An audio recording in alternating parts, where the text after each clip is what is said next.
What's up, everybody, and welcome back to Roll4It D&D, where our group has found themselves in a precarious situation running through a mine made by dwarves. And if you follow fantasy, has anything good ever happened in abandoned mines that used to belong to dwarves? The answer to that question is no. It's a pretty standard trope. You never go into the mine that used to be occupied by dwarves. In addition, they compounded this issue by boarding a vehicle proposed to them by the DM, which is also a big no-no. So we're stacking problems. We got a problem sandwich going on right now. But welcome on back. Today we are missing Mr. Bentham. He may be back at the break. He may not be. Right now he's busy. He's doing his dissertation. And so he's doing important stuff right now that really cannot be ignored. And so wish him luck on that. He's trying to be a famous scientist right now. He's trying to be the dude. And so we got to let him spread his wings and fly. No matter how much you love something, you can't repress it and crush it and be like, no, fuck your dreams. You're playing D&D today. We have to let him fly. Oh, that's why all my relationships fail. A, I don't think Bentham has quite the hair to be the dude. And B, we have not encountered a single Balrog down here. So this is a bullshit mine. No. We haven't encountered a single Balrog yet. I think you're going to be really... Stop throwing shit off the cliff. Let's just don't throw any more shit off the cliff. and I think we'll be happy. So... I kind of feel like you're going to be really upset in, like, maybe this episode, maybe next episode. I'm not really sure. I spent, like, all night last night designing the boss encounter for all this. I think it's going to be pretty cool. I think it's going to be panic-worthy. But at the same time, it's got a twist. I'm like M. Night Shyamalan. It's going to be pretty sweet. How many different forms does the boss have? Just the one. Aw. I'm not a fan of the DBZ syndrome where you beat them up and then they're like, rah, and they come back strong. Then you beat them up again, they're like, rah, powers. Stronger. I like it when they come in at max power and they just one-shot a player and everybody's like, oh, fuck. And they start scrambling for cover. You're a fan of when they come in and they one-shot a player? Yeah. Okay, we need to draw straws. I nominate Bentham. See, I agree. Second. There we go. Yep. It sounds like you enjoyed the final boss at Darkest Dungeon where he just eats your people. It's like, I've never actually gotten there. I get bored. My problem with Darkest Dungeon is I get bored before I get there. There's too much grind in the game. Like, I love the game and I think it's fantastic, but I've never done the Darkest Dungeon because I get bored well before then. Every single time I'm just like, I should probably do it at some point. Like, I've beaten most of the bosses. Nice. Like, I've beaten, the Prophet and all those guys, but I've never done the final boss. I don't know. I have to say the opposite extreme can be difficult too. Like one time I had a boss that my party was fighting and they literally ran in. One of the characters, one initiative, was super buffed up beforehand, more or less like blew their load on the first attack. Like one of those like, oh, I'm just going to do every power I can once. Literally killed the boss in one hit. And I was like, that was an illusion. And the real boss comes from the ceiling. Oh, that happened to me, man. I spent like weeks carefully designing this encounter for this role. And then it had like this mechanic. Yeah, it had this mechanic. It was a mage named Kovo, and it had a mechanic where until somebody rolled a crit, he had like a shield around him. So he was actually really, really weak, but he was supposed to like soak a lot. A character critted on the first turn. And I was just like, you've got to be shitting me. It was really difficult not for my salt to come through on that fight. I was like, I'm kind of upset about this right now. It was even better than that. But I probably should have planned for this. The surprise attack from a Davi before combat did the crit, and then the first attack of combat killed him. Yeah. Yep. And that's when I learned the lesson that instead of coming up with weird, cheesy gimmicks, just give everything a shit ton of HP. Everything should have the maximum HP for whatever it is. Because if your players are in any way tuned to be good, they'll one-shot it. Especially Nasan, who is not with us right now. But Nasan can put out like 30 damage in a turn just with like normal attacks if he gets lucky enough. And so it's just like, with Nasan around, you just got to assume everything needs a good AC, everything needs a ton of HP. It's kind of the same thing with you and your Guiding Bolt. Guiding Bolt hurts like shit, and it has wiped an encounter multiple times. So I'm just like, now I account for Guiding Bolt, because I know you're going to do it on the first turn when you see something scary. Isn't Guiding Bolt only like 3d6 or something? You've hit for like 35 with Guiding Bolt. I crit with it. That's why. I just happened to crit. Listen, if he needs to do that every time he does something scary, he should do it whenever I'm around, Gray's got it covered. Unless you're talking out of character and you think you're just an imposing personage, like in person. Not really. Okay. No. Well, for the audience right now. I got a big goofy smile all the time. So no, Gray. Gray's a big scary guy, right? No, Dax should be scared of Gray. I bet there's a little jelly center in there though somewhere. I bet Gray comes around. I bet he does. Yeah, Dax's new mission statement is to like try and save Gray's soul because obviously there's something dreadfully wrong. Greg is already saved. He doesn't. He's more of a faithful believer than you, though. He's got to save you. You're not a giant, zealot like he is yet. He's got to bring you over to his side. Fire. So, anyways, brimstone. You got to scare people. You got to scare people to motivate them. We still have green spaghetti on the tracks for some reason. Green spaghetti. Yeah, that was the starting line. Do not cross this. Yeah. Yeah. I said you could deploy anywhere past it. I can't get rid of it now because Roll20, for being as awesome as it is, you can't remove one drawing. If you remove drawings, you have to remove all the drawings. And I have a whole bunch of GM drawings on here that I need for the encounter, and so unfortunately it's got to stay. No. You should be able to, because your GM drawings are on the GM layer. Hop over to the object layer or map layer, whichever one it's on, and you should be able to. Hopefully, I don't know how you layered it. I'm a little terrified to do it right now. I don't know if I want to do it right before we start. I'll risk it later. But sure. Yeah, we have a Patreon for the show. Roll4It is actually funded by all of you guys in the audience. It's very generous of you all to do so, and there are perks and rewards for following us on Patreon and supporting us. Tell them about that stuff, because I am the DM and I will it, and I'll give you disadvantage on everything for the rest of the day if you refuse. Sell it! So, we have a Patreon, and it's due to that Patreon that we can do this. If we didn't have a Patreon, we would all be homeless and probably starve and be begging on the side of the street. Maybe not that far. But if you want to support us, you can go over and check out the Patreon, where you can, support us for, a monthly amount of your complete and utter choice. It could be I think the minimum is $1. I was going to say it could be a cent. It might be a cent. At the dollar level, though, you do get access to MP3. So if you want to learn about what's going on and you happen to have missed a session, you need to drive to work, you can't really look at a screen. You shouldn't be watching screens while you're driving to work. That's a bad idea. Don't do it. Then you can go and download our Patreon, MP3s if you want to listen to the show. Alternatively, at the next tier, which I think is $5 or something, I could be wrong, it is the after shows, where we talk about stuff like experience advances, what we're doing with our characters, how we feel our characters are doing, the arcs, and a lot of side trash. That's bullshit. Yeah, yes. Other bullshit. Lots of miscellaneous. It's more like 90% miscellaneous bullshit, but it's good miscellaneous bullshit. As someone actually commented on one of the videos, they said something along the lines of, you know what? They go off topic a lot, but it's the off topic stuff that is really fun. So yeah, and then at the other tiers, you get stuff like access to character sheets and stuff. I know that, for instance, for Shadowrun, I've been taking pictures of my plot board, which is super top secret, and at the end of Shadowrun, I will be splurging all the pictures of how the plot has evolved. I'm sure that Splat has an equal amount of fun, interesting character sheets for D&D characters, which will become unlocked. And then, of course, there are tiers beyond that with different things, and of course, there is a complete and utter access to Discord, and if you support us at certain tiers, you get access to Discord, and you have a different rank in Discord with a different color. So, people with the yellow color are super rich, really supportive of us. If you cannot afford to support us on Discord, that is completely fine. You can also support us on Twitch by subscribing. You can give us bits, which you can get from watching ads and stuff, which is great. They go into the cup down there. You can also tip us if you really want, which is actually better than bits most of the time, because otherwise Twitch takes some. But whatever. We don't mind. We're very grateful for any support. And if you can't afford to do any of the above, you can still watch the show. And of course, you can just spread the word. Tell a friend. That's true. Tell a dog. Tell a neighbor. Pigeon mail. Smoke signals. Whatever you got to do. Flyers on lamps. Don't get arrested doing it, but you can do that. I think you guys use owls in England. Yes. Yeah, that's true. Yeah, definitely. Snowy owls. A weird supply of snowy owls over in England for something that's non-native. Dude, we have giant owls where I live. I don't know if you know this. We have these things called barn owls where I live. They're used for packages. UPS have got a special owl division, and they carry packages. Yeah. Remember that movie? Here in America, we have drones, okay? No, you have bald eagles. You just get the bald eagle and drop Amazon packages on you. Leaves the package. I forgot what Oh yeah, we have barn owls, dude. There was this movie that came out. It was a horror movie a while back where there was aliens, right?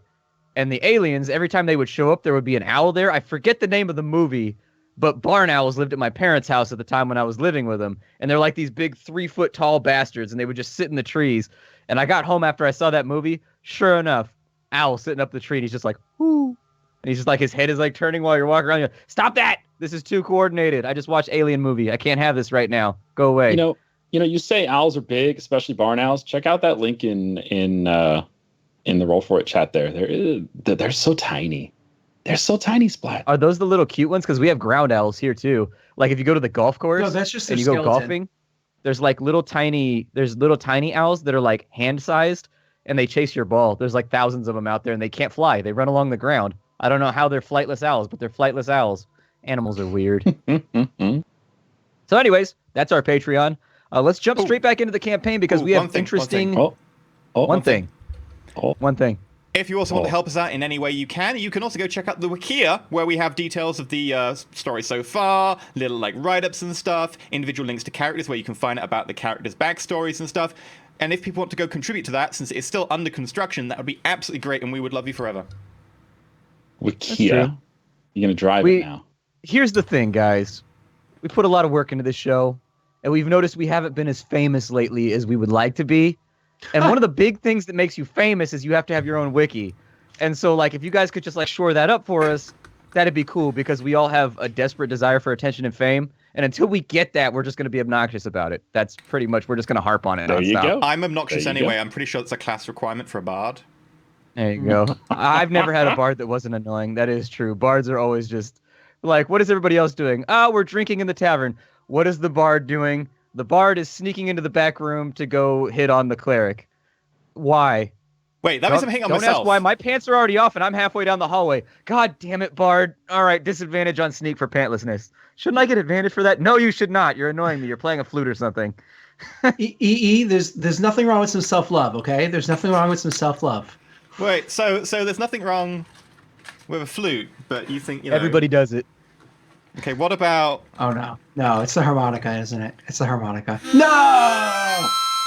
Oh, God. Are you trying to serenade these worms or what? Everybody's scared of... Wow. Let's just kill stuff. Let's just kill stuff. I'm watching the viewer number right now, and it's just like... It's flashing cringe over and over and over again. Listen, we just need to kill Mormons before Bentham arrives, okay? We just need to make that happen so he can sit there and just look dejected for the rest of the stream. It's okay. Splat thought of this. He got us a second dwarf that Bentham can play. Ollie. Really? Yeah, they're interchangeable. You can just swap a dwarf for another dwarf and no one will notice. They all look the same. It's fine. Yeah. But the thing about Ollie is he's a real dwarf. That's the thing, is he can grow a beard. Ooh, that's some shade thrown. That is some shade. Yeah, but you know what, though? Ollie can't cast magic, which also kind of makes him a real dwarf. We don't know that. Okay, yet. Mike, you have a really good point. I feel like Bentham sat down and he was like, how can I make a dwarf that just annoys all other dwarves? Like, how can I really make my dwarf mom just really, really upset? Like, what's the equivalent of a dwarf goth in high school? You know, well, he's a dwarf that uses magic and refuses to grow a beard. I'm like, there you go, man. You nailed it down. You nailed it. He's the equivalent of a dwarf goth. Just maximized to irritate his parents. Yeah, there you go. Next thing you'll tell me is he doesn't love gold. He does have the love of gold, though, so that brings him back a little bit. Okay. Brings it back a little bit. What? Have you noticed how little he's been going after gold the last couple weeks? I got to put some temptation in front of him. He hasn't been focused on that shit at all. There's going to be a gold bar on a pedestal, and I'm going to be like, perception check, only Bentham. Yeah, like he hasn't even discussed payment for this job. We're just doing it for good, which, Dax is happy about, but I don't know why Mormont hasn't been like, when are we getting paid? That's true, but then again, there's not really that much you guys can buy. I started you guys like in an embargo area, basically, where it's just like, it's a little rough out here right now. Once you guys get to the capital, that's when it's just going to be a fire sale and have to roll for availability and everything on whatever you want. But let's get started. We're down in a mine right now. We're down in a mine, so if everybody's in roll 20... I believe we were on Mormon's turn. Now, for people that weren't here last week, the basic gist, party had jumped... Oh, sorry, my microphone. I used my mute key on accident. The party had gone down into a mine in order to attempt to collapse it on top of potential Kizrathi that were down there. Part of it was a revenge mission for a supplementary character named Ollie that they have along with them, Ollie Deepbrow.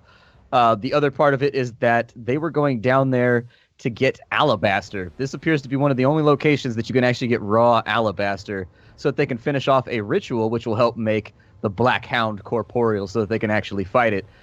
They had just gotten into a minecart. The minecart had technical issues and had broken down in a large area. And at the moment, there's an obstruction that they have to clear using dynamite, which they're trying to figure out which crate is full of dynamite and which is not so that they can remove that, get back on the cart, and get the hell out of here. Yeah, but that was Mormon's job. Mormon and Dax were trying to communicate, like, what was the symbol for dynamite. And now Mormon's not here. How's this going to work? It's okay. It's okay. I already know. I believe it's starting off literally with my turn.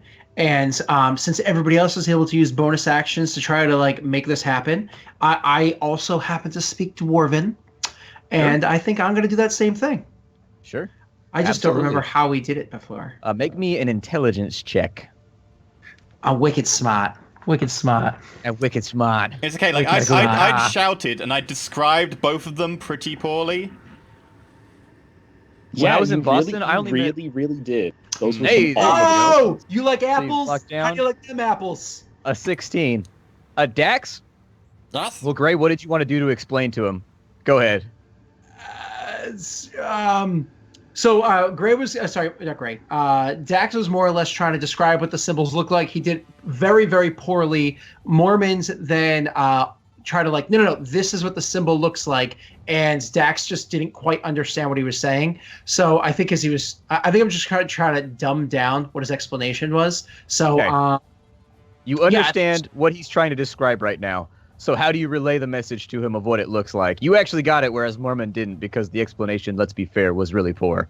It's like two X's in a circle or a poo emoji. One of the two. I was thinking something like that, exactly. What was the actual symbol you had told Mormons last session? I just can't remember that one detail. Basically, at this point, we're caught up with left hand or right hand. The box on the left appears to have a thing that's like an eyeball with like a line underneath it and a bunch of dots and like an umlaut. The other one on the other side is like 2 slashes, and then it's got like a line across the top and then like a little circle. It would be the one with the slashes and the little circle, though. No. So I'd be like, and did I know which one it was, left or right? Sorry. You don't know which hand he's got it in, but he described the signal to you well enough, and your intelligence check made it so that you understood. One of them looks like it's got eyeballs in it, and the other one looks like someone was playing noughts and crosses with only one square.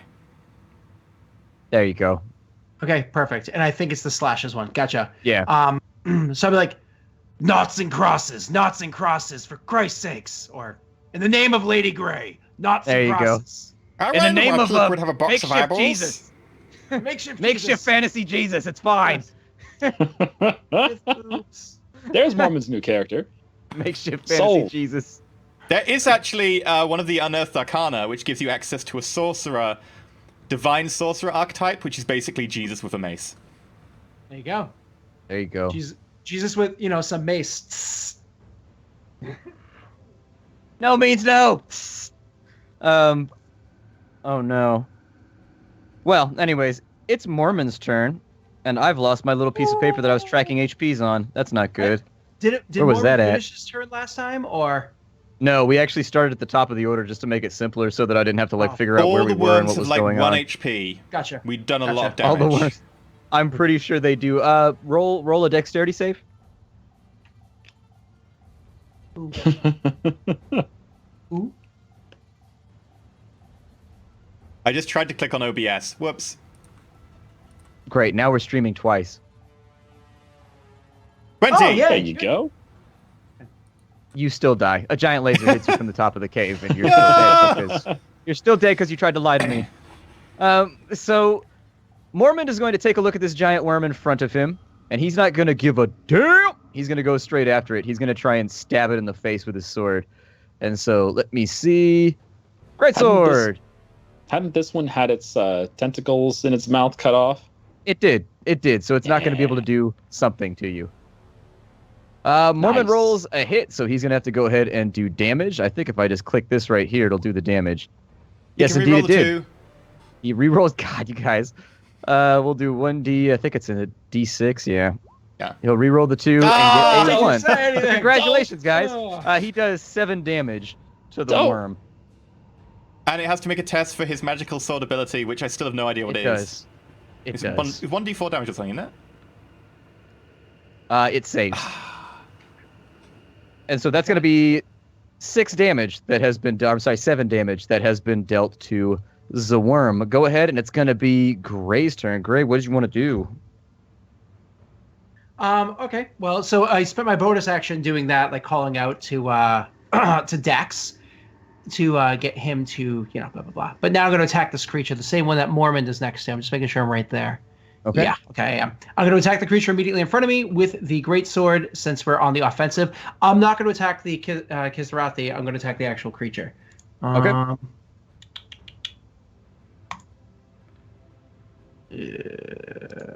14. That is going to be a hit. Roll me some damage. Yes. Yes, absolutely. I'm going to re-roll that 1, please, and thank you. Yes! Nice. Oh, that's that puts awesome. you at So a 13. 6. 13. Very nice. 14 damage to the worm as you actually managed to strike a powerful blow against it, just ramming your blade in, jerking to the side. Guts and viscera begin to fall out of the worm. It's a big worm, though. And so what feels like what would be a massive cut to like a human being, it's still a big hit. Don't get me wrong. But the worm is still up. I'm glad you saved my feelings on that one. Yeah, I try to do what I can. It's going to be the Wormies' turns right now. This worm is going to scoot forward to engage Ollie. This worm right here is going to scooch sideways so as to get... No, he lost his rider! The grouping in this game, man, the grouping can be odd. There we go. So he scoots on over. He's going to go ahead and he's going to attack... We'll call it Gray for right now. He's going to attack Gray, and that's going to be... I mean, Gray is taller. It's probably easier for him to hit Gray than it is to hit Mormond off the top of the worm. That's true. That's true. But the rider hasn't attacked yet. Oh, true. Let's see what happens here. He critically fails. He critically fails. And so as he takes the massive damage, he reels backwards and attempts to lash out with his tail, but misses. And the momentum of the blow throws his rider from off of his back. He is now a free agent who is not being controlled. And so let me see. There we go. I got to ungroup these. Let me ungroup them. There we go. The rider falls off of his back. And when the rider falls off of his back to over there, he's going to have to take a little bit of fall damage. So let me see what he's got going on. When you say free agent, does that mean that he might even attack his rider?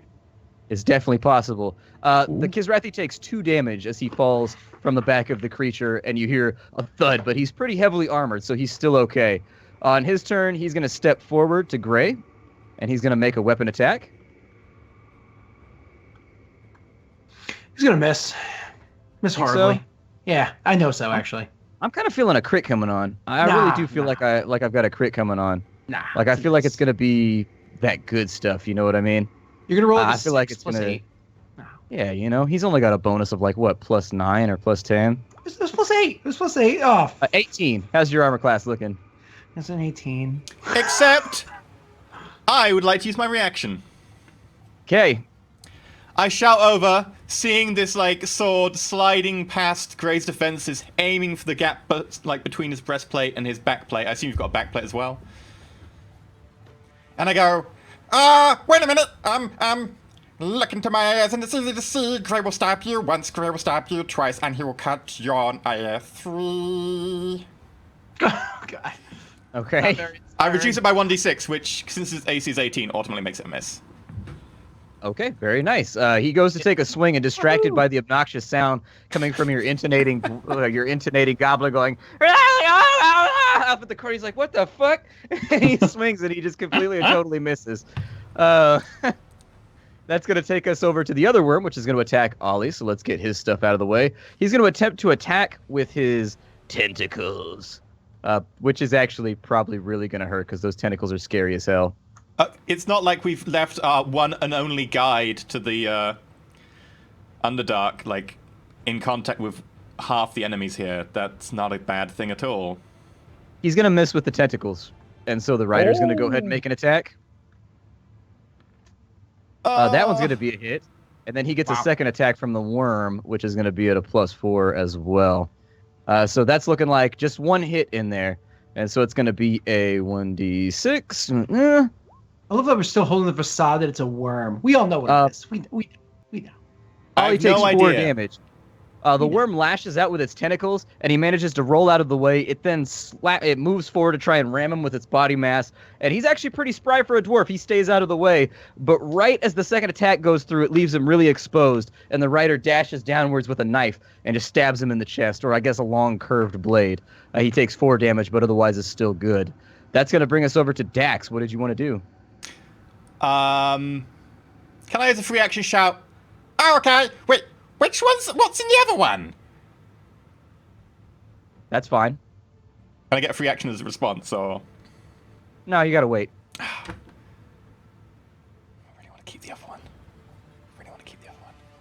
Okay, goddammit.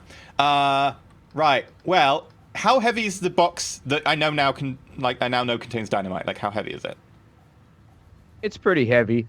I would say that you have your movement reduced by 10 feet instead of by half. Okay. In which case, I am going to. And then I'm the gonna question becomes, sprint how close does the box need to get to the obstruction to actually be effective? Well, you got to get the box open, and then you've got to make sure that whatever's in there has been properly wired and is intact. So there might be a few more steps. More importantly, who's going to trust me with setting demolitions? I have never used demolitions before, except for that once. I trust you. I fully trust you to press all the buttons with demolitions as long as I'm on the other side of the mine. Such a bad idea. Sounds wonderful. No, it sounds great. I'm with you. Okay, I sprint, so I move 40, doubling my 20. Wait, actually, you don't double your movement, you actually get your movement again, so would I move 50 then? Because it's minus 10. I'm going to go ahead and say you can't sprint while carrying a really heavy thing. Okay, in which case... If it's enough to reduce your movement, I would stay away from dash actions just because, it's off. I mean, if you want to make a dash action, it would be an athletics check, I guess. I'll give you the option to make an athletics check and try. Like, I literally can't do anything else, really, other than maybe make a few attacks, but I want to keep my spells in case shit goes south. So I'm gonna do the dash action anyway, then, and put the... Okay, athletics check, please. Athletics. 2! Oh!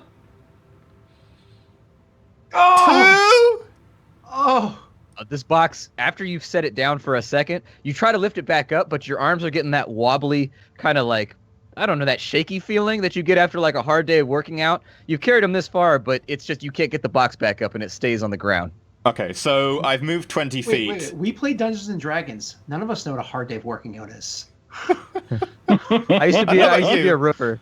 I used to be a roofer, so... I'm just kidding. I used to be an adventurer like you until I took an arrow to the knee. Those old memes, though, they still check out. They still check out, though, sir. Well, it's still an old meme. Skyrim is still in the top 10 whenever you look on like total Steam sales, so it's fine. Until that It's only 5 years old. Yeah. It's the modding community, man. They keep it alive. Every time I go back to that game, I load up my computer with more shit that I can't store just so I can play it. Right, so I've moved 20 feet. Does the failed dash use my turn? Or is it just I can't lift it? It just means you cannot dash. Okay. You can lift it, but you'll have to move the 20 feet instead. Yeah, I've moved the 20 feet, but I've still got my action then. Okay.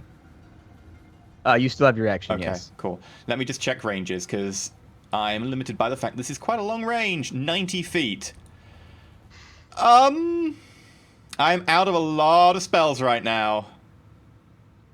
And this is only the beginning of your journey. You don't even know what's around the next river bend. I do. Just around the river bend. Ain't no Pocahontas in this bitch. I love Pocahontas. It makes me so happy. No Disney songs, no nothing. I would use my bardic inspiration to give you inspiration based on that, but it's too good for defense. So I'm gonna let loose. I'm gonna do a guiding bolt. Okay. I'm gonna guiding bolt the worm. Come here. Come here. You little stinking git. We's gonna crump you. Yeah, I got 19 on the AC. That's definitely a hit. So that's going to be 11 damage added onto the worm as a fireball erupts from your hands, hits the spot right where the guts are falling out and causes them to sizzle. Gray, it smells kind of delicious. You're a little hungry right now. It's been a while since breakfast, but it does smell good. You're like, oh, somebody's cooking bacon. I actually skipped breakfast, so I'm definitely hungry. As I do it, and I like put my hand out and like this little like beam forms, I want to be able to go, Gray! See what the lady gives us power? We can use it to smite the bad guys! And don't smite me! And I zap the worm. Anyone who hits it has advantage. The first next attack gets advantage against it, sorry. Yep. Very nice. The worm is definitely hurt. It's writhing and it's doing that insectoid thing where they kind of like start to curl up. It's close, but it's not quite there. Davi, it's your turn. Okay. I'm excited for this one. Don't be. I'm out of my nice spells. He's going to be like, freeze bolt? Firebolt? Yeah, well, it's not going to be that bad. But yeah, I'm going to move back across so I can get some angles on these fuckers. Let me move my dude. Nobody has magic missile. That's why you all fail. I do. Nobody took magic missile. It's the greatest spell ever. Nobody ever takes it. I have an item with magic missile. Missile's amazing. Okay, magic missile was like you needed it in 3.5. If you didn't have it, you were a failure. In 5th edition, we can grow beyond that. We can do more things. Yeah, you know why I didn't take You know why I didn't take magic missile? because it's so fucking stereotyped. I've never played D&D in my life, and yet I know about magic missiles. Well, you've got to make your missiles look different. That's the thing. Is like when you describe it, it's not like 3 little. That's what you want to take. You use that color spray? It looks like colors. Is that color spray? Yeah. Color spray. Okay, I can tell you stories about color spray, but let's let Adavi take his turn. Okay. What's up, man? All right. I'm going to use what's it called? Twin spells, so I can target 2 things at once. I'm going to target both these Kisrathi guys. I'm not going to target the worms. Whatever. If the worm wants to kill Ollie, then the worm's going to kill Ollie. So be it. And I'm going to use Ray of Sickness on both these bastards. Go for it. I'm going to allow it without disadvantage because it's a spell. Ranged attacks will not take disadvantage on mounted enemies. So, fantastic. So first one, roll of 25 for attack. Is that to the right or the left? To the left. Left. Okay. And second one, roll of 18 for attack. And it did 14 maximum damage on at least one of it. Almost did double maximum. Yeah, so the first one. So the first ray flies out of your hands and attacks the one on the left, correct? Yes, left. Okay. So you extend your fingers, but this time you do a little bit of the sorceress hoopajube, and instead of 1 finger out, you put 2, and they point at either one of them, and a ray erupts from both of your fingers. The one that goes to the left does 8 poison damage to the Kisrathi that's on top, and so he's going to take 8 damage on the left, and then the one on the right is going to take 14 damage, which is actually a pretty massive hit as he reels backwards and is almost knocked down by the force of the blow. They both got to make con saves, and so we'll go ahead and we'll do that. I'm just waiting for the definition of hoopajube. So the save would be 14. Okay. The one on the left does not save. The one on the right does not save either. Yes! As far as I know, poison means they have disadvantage on all abilities right now, right? Correct. I believe that's correctly the case. Nice. Anything else you want to do? Any movement or anything else like that? I'm going to cheer on Dax. I'm like, keep them off their foot, Dax. Roll me a persuasion. Okay.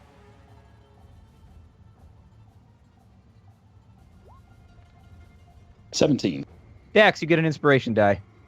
Thank you. I feel really He was inspired. really inspiring, like super inspiring. That's going to bring us over to Ollie, who, taking a look at the fact that the rider has been hit, is actually going to take a swing at the rider. He's going to do that with disadvantage, though. But he's still pretty good, so we'll see what happens here. He rolls a 14 and a 10, so neither one of those was going to be a hit anyways. He swings wildly at the rider, but the rider actually maintains control, even though he's taken some damage, and stays out of the way. That's going to take us back to Mormon at the top of the round, but before that, you hear an erupting call go through the darkness, and perception checks from Dax, please. Actually, everybody else won't be able to see it. Guys, there's drums in the deep. This isn't a good sign. The Balrog's coming. It's gonna be more of these wormy things. And they called it the mine. 7. Dax, you don't see anything. This box is really heavy.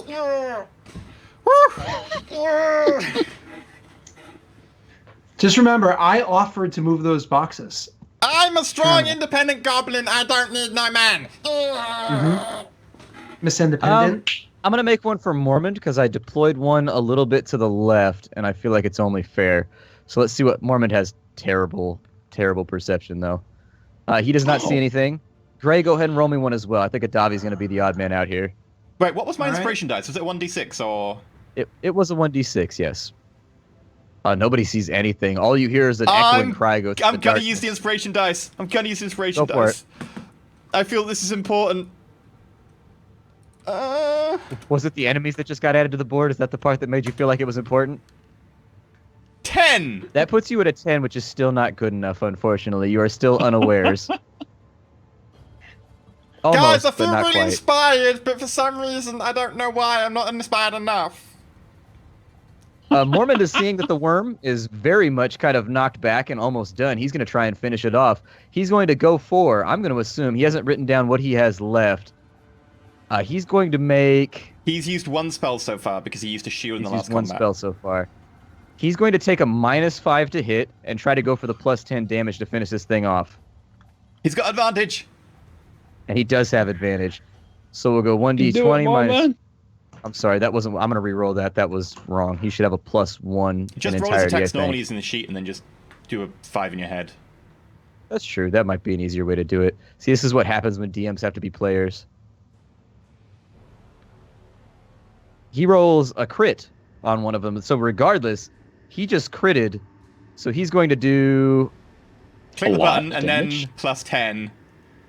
24 damage there. There are no 2s and 3s. And then he adds 10 to it. So that's going to be 34 damage. I think that's the highest attack we've had yet. With a mighty cry, you hear Mormon go, "Die already!" And as his blade comes back this way, you see his hands go up like this. The blade starts to fall to the ground, teleports back into his hands. Right as the creature lunges for him to try and take him, he slashes it on the head, cleaving straight through, leaving it like a hot dog split into 2 pieces, and just hacks downwards as it screeches and falls to the side. Wait, how long is this now worm? Dead as hell. How long is the worm? Like, head to toe? It's like 15 foot tall when it stands up. It's probably about 5 feet, 4 so feet if he, wide. like, It's a big critter. Jumps and then stabs a sword in, he's like got his feet off the ground and he just slides down, like cutting it open all the way. Like, whee! Yeah. That one's now dead, but it's big enough to where its body is going to be an obstruction. It's not a smaller creature, so we'll leave it there. You have to climb over it if you want to do anything like that.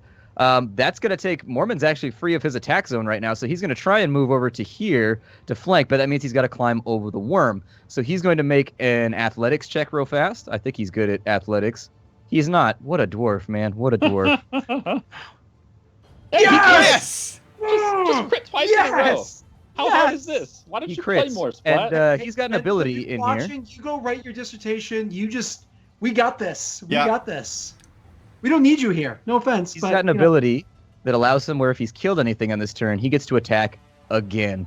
And so vaulting over the top of the worm, he gets to the opposite side of the Kizrathi, and he's going to roll with advantage one more time because he's got him flanked. 20. Give me 20.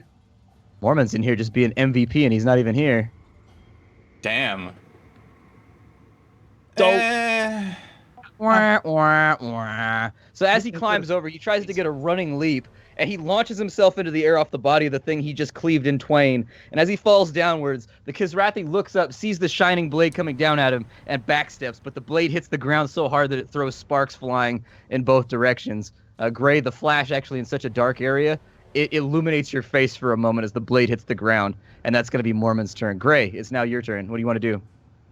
I'm going to attack that SOB. I have advantage on it, right? Yeah. So, As long as that worm doesn't count for advantage for the Kizrathi, then yeah, all good.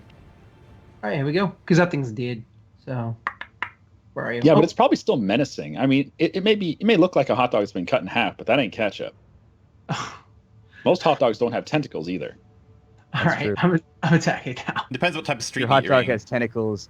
If your hot dog has tentacles, you have definitely acquired that hot dog from a dodgy source. 23, that's going to be a hit on the Kizrathi. Go ahead and roll damage for me.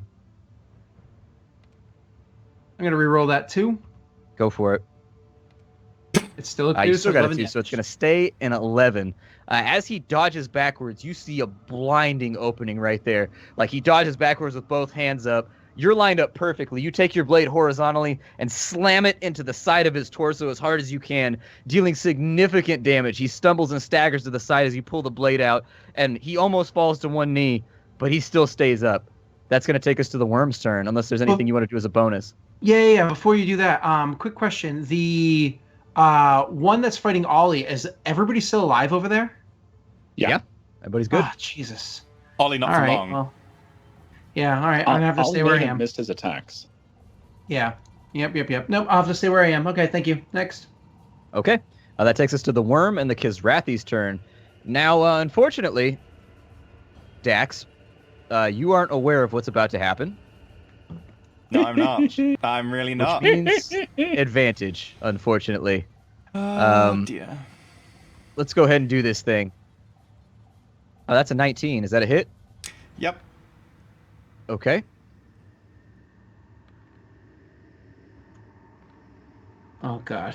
That's a crit. Oh. You know, I'm glad we had that heart-to-heart, Dax, so I Okay. can remember you fondly, okay? I just, Okay. I will say many prayers to the lady for you. Has it been? No, I still don't have my reaction, so I can't do anything. I used my reaction already. I've got to wait until my turn. Yeah, I'm hit by all three. One of them's a crit. They're not all coming at you. The first one, you hear a zip come out of the darkness, and an arrow hits you right in your chest as you're looking down at the box. You stagger and you stumble, and you hear the breath get knocked from your lungs for 8 damage that you've taken off that first one. Second shot is going to come at you, and that's going to be the crit. So let's go ahead and we'll do... We've got people over here. Oh, crap. Oh, God. A second arrow slams into you for 7 damage. Not as bad as a crit could have been, though. Like, for all seriousness, that was not a bad crit. You've taken 15 on this turn. Yep. A third arrow flies towards Gray, and Gray, it was a 23, so you're going to be taking a 1d6 plus 2, and you're now aware that Kizrathi are climbing out of the chasm off to the right-hand side, including the ones that are now firing arrows at you. Gray, you take 5 damage as an arrow hits you in your back, actually. Awesome. Aside from that, the worm is going to continue attacking Ollie. And so let's see what he's got going on. Yeah, I was going to start running that way to help you with moving the box and leave Mormont here, but when I saw Ollie still had his thing, I was like, fuck, I can't leave. The first attack from the worm is a hit. The second attack from the worm is a hit. And we're going to lose our meat shield. Oh, God. The third attack from the rider is also a hit, as Ollie has the only person who knows how to use explosives. 19. Ever. No. The first 18, attack. 19. This is terrible. Things are going poorly. Luckily, the first attack is only a d4, but it rolls maximum. Ollie takes 6 damage, but he's got to resist with his constitution. Of course. If it's poison, don't they get advantage? Don't No, they have they have as disadvantage dwarves? on all of their attacks because No, poisoned. No. I'm saying don't dwarves have advantage on saving throws against poison? He does, and he actually resisted on the first roll, so we're not even going to do the second one. Even with disadvantage, the rider rolled last and rolled 2 23s in a row, and so the rider's still going to land his hit. The second one is going to be... Oh, God. This is awful. 2d4 plus 2. That's going to be 6 more damage that's been added onto Ollie. And then the rider is going to roll his 1d6 plus 2 for his sword. That's going to be 5. So on this turn, he took 17 damage in total. The worm lashes forward and grabs on him with the tentacles, pulls him forward. You see a look of surprise come across his eyes. And using the pulling momentum, it slams its face into him. And you hear a crunch as teeth bite into his armor. Those cylindrical teeth that rotate, latch on, and start circling and sawing a hole in his armor. As that's happening, you hear him cry out as a blade comes down and strikes straight through his shoulder in between a hole in the gaps. 17 damage. He's in rough shape. He's in rough shape, but he's still standing. He's still standing. That's going to bring us back around the horn to Dax, sir. Okay, so magic missile does what? 1d4 plus your spellcasting bonus times 3, right? It does 3 of those. I think it's 1d4 plus 1. Oh, 1d4 plus 1. Okay. Yeah, In which 1d4 case, plus 1, and you get 3 darts.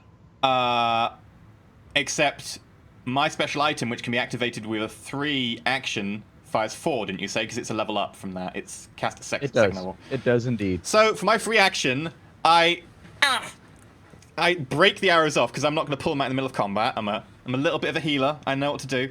I just break the ends off. I look back over them and go, "That's really rude. I think you should fuck it. Hold fast."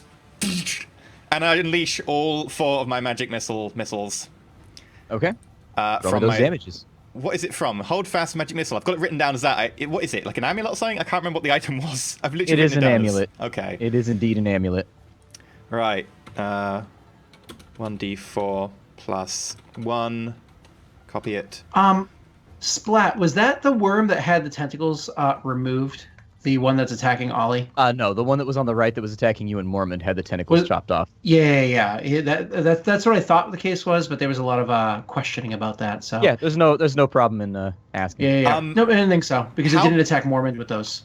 How big do the Kizrathi look? The ones that just attacked us. You would know these to be the ones that are described as blooded in the thing, so they're kind of the second tier. Okay. They're not the little ones that get one-shotted. They're the ones that can put up a fight and take some hits, but they're not the big ones either. In which case, I want to kill the one that is on that peak that no one else can really get to. Okay. So I'll be directing all of my hits against it. Go for it. I'm just going to simplify this and do 4d4 plus 4. for you. Very nice. I do 18 That's a damage. really good magic missile right there. That's a fantastic magic missile. 3 of them were 4s. 18 damage. You turn and see the assailants that just came after you, and just as second nature, you go, hold fast, and it goes boom, and it fires missiles out like a missile pack, one after one. Just That is amazing. and they launch into the chest of this archer, That's who's fucking taken awesome. completely aback as the light travels that sends an aura. When it hits him, it sends sparks and bits of color flying everywhere as he goes 1, 2, 3, and then the final one catches him low and launches him back off into the abyss that way, and he is gone. The Grey that was Lady a- says hello.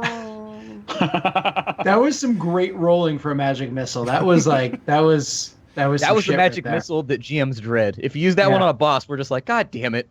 Yeah. Yep. nice. So that was my That's free Jim's action. resistance to force damage. Haha. Shield. Zoom.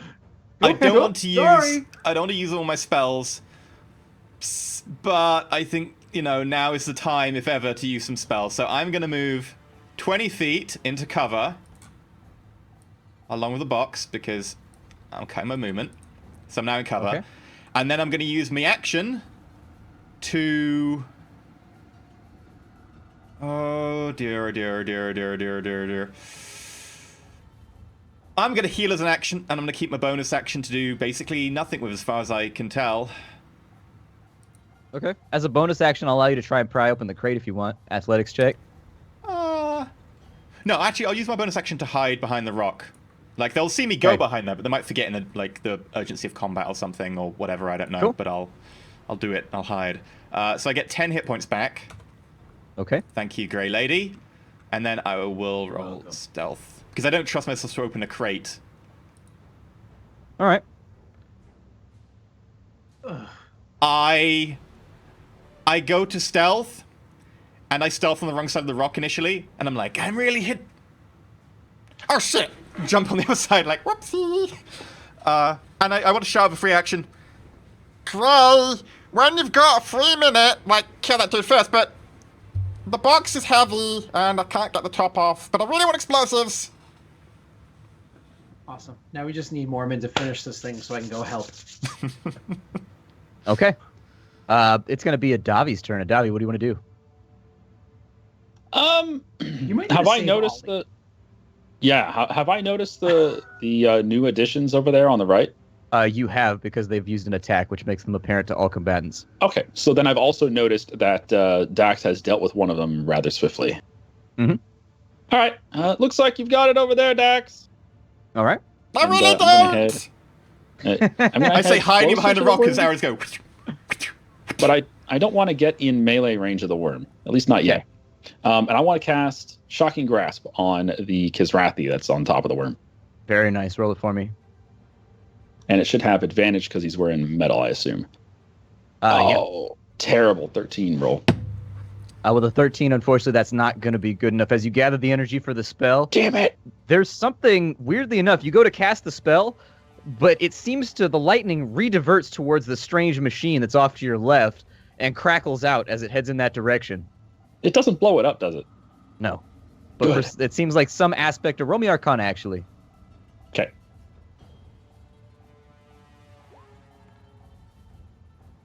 13.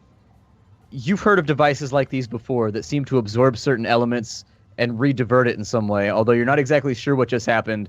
You get the feeling that machine might be vaguely magical in some respect. But don't use lightning, boys. At least not yet. Or now. Anything else you wanted to do? I'm good. Ollie's up. Ollie manages to wrench himself free from the beast. He's going to action surge and try to take out the worm. So that's going to be a roll with advantage. Oh, that's not what I wanted. That's what you wanted, but it's not what I wanted. It looks like I saw a 20. I saw a natty 20. So I mean, he did He's type gonna in roll- 20, though. Yeah, he's going to roll 2 hits right there. Those are both going to land, which means that he's going to do 8 and 7. So he does 19 damage with his action surge as he slams his warhammer into the side of the creature. It lurches sideways, exposing its head, and you hear a kung as he comes back across and connects with its skull on the opposite side for 19 in total. It has taken a pretty serious beating but it's still up. This creature actually has not taken that much damage. It hasn't been the focus of too many people's ire so far. You hear him cry out, "Little help!" And then we move over to Mormon's turn. He's All right, not Mormon. a PC. Mormon, just I need ignoring you, him. buddy. I need you.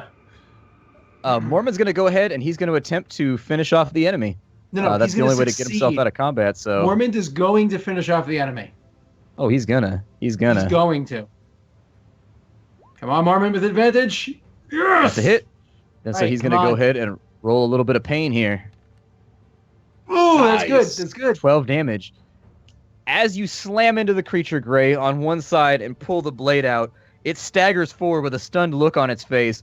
Mormon, in one motion, does a full 360 spin with the blade up in the air, hits it right in the neck and decapitates it as its head flies backwards and lands on the body of the carrion crawler. That critter is Ha! dirt. He's gone. Confirmed.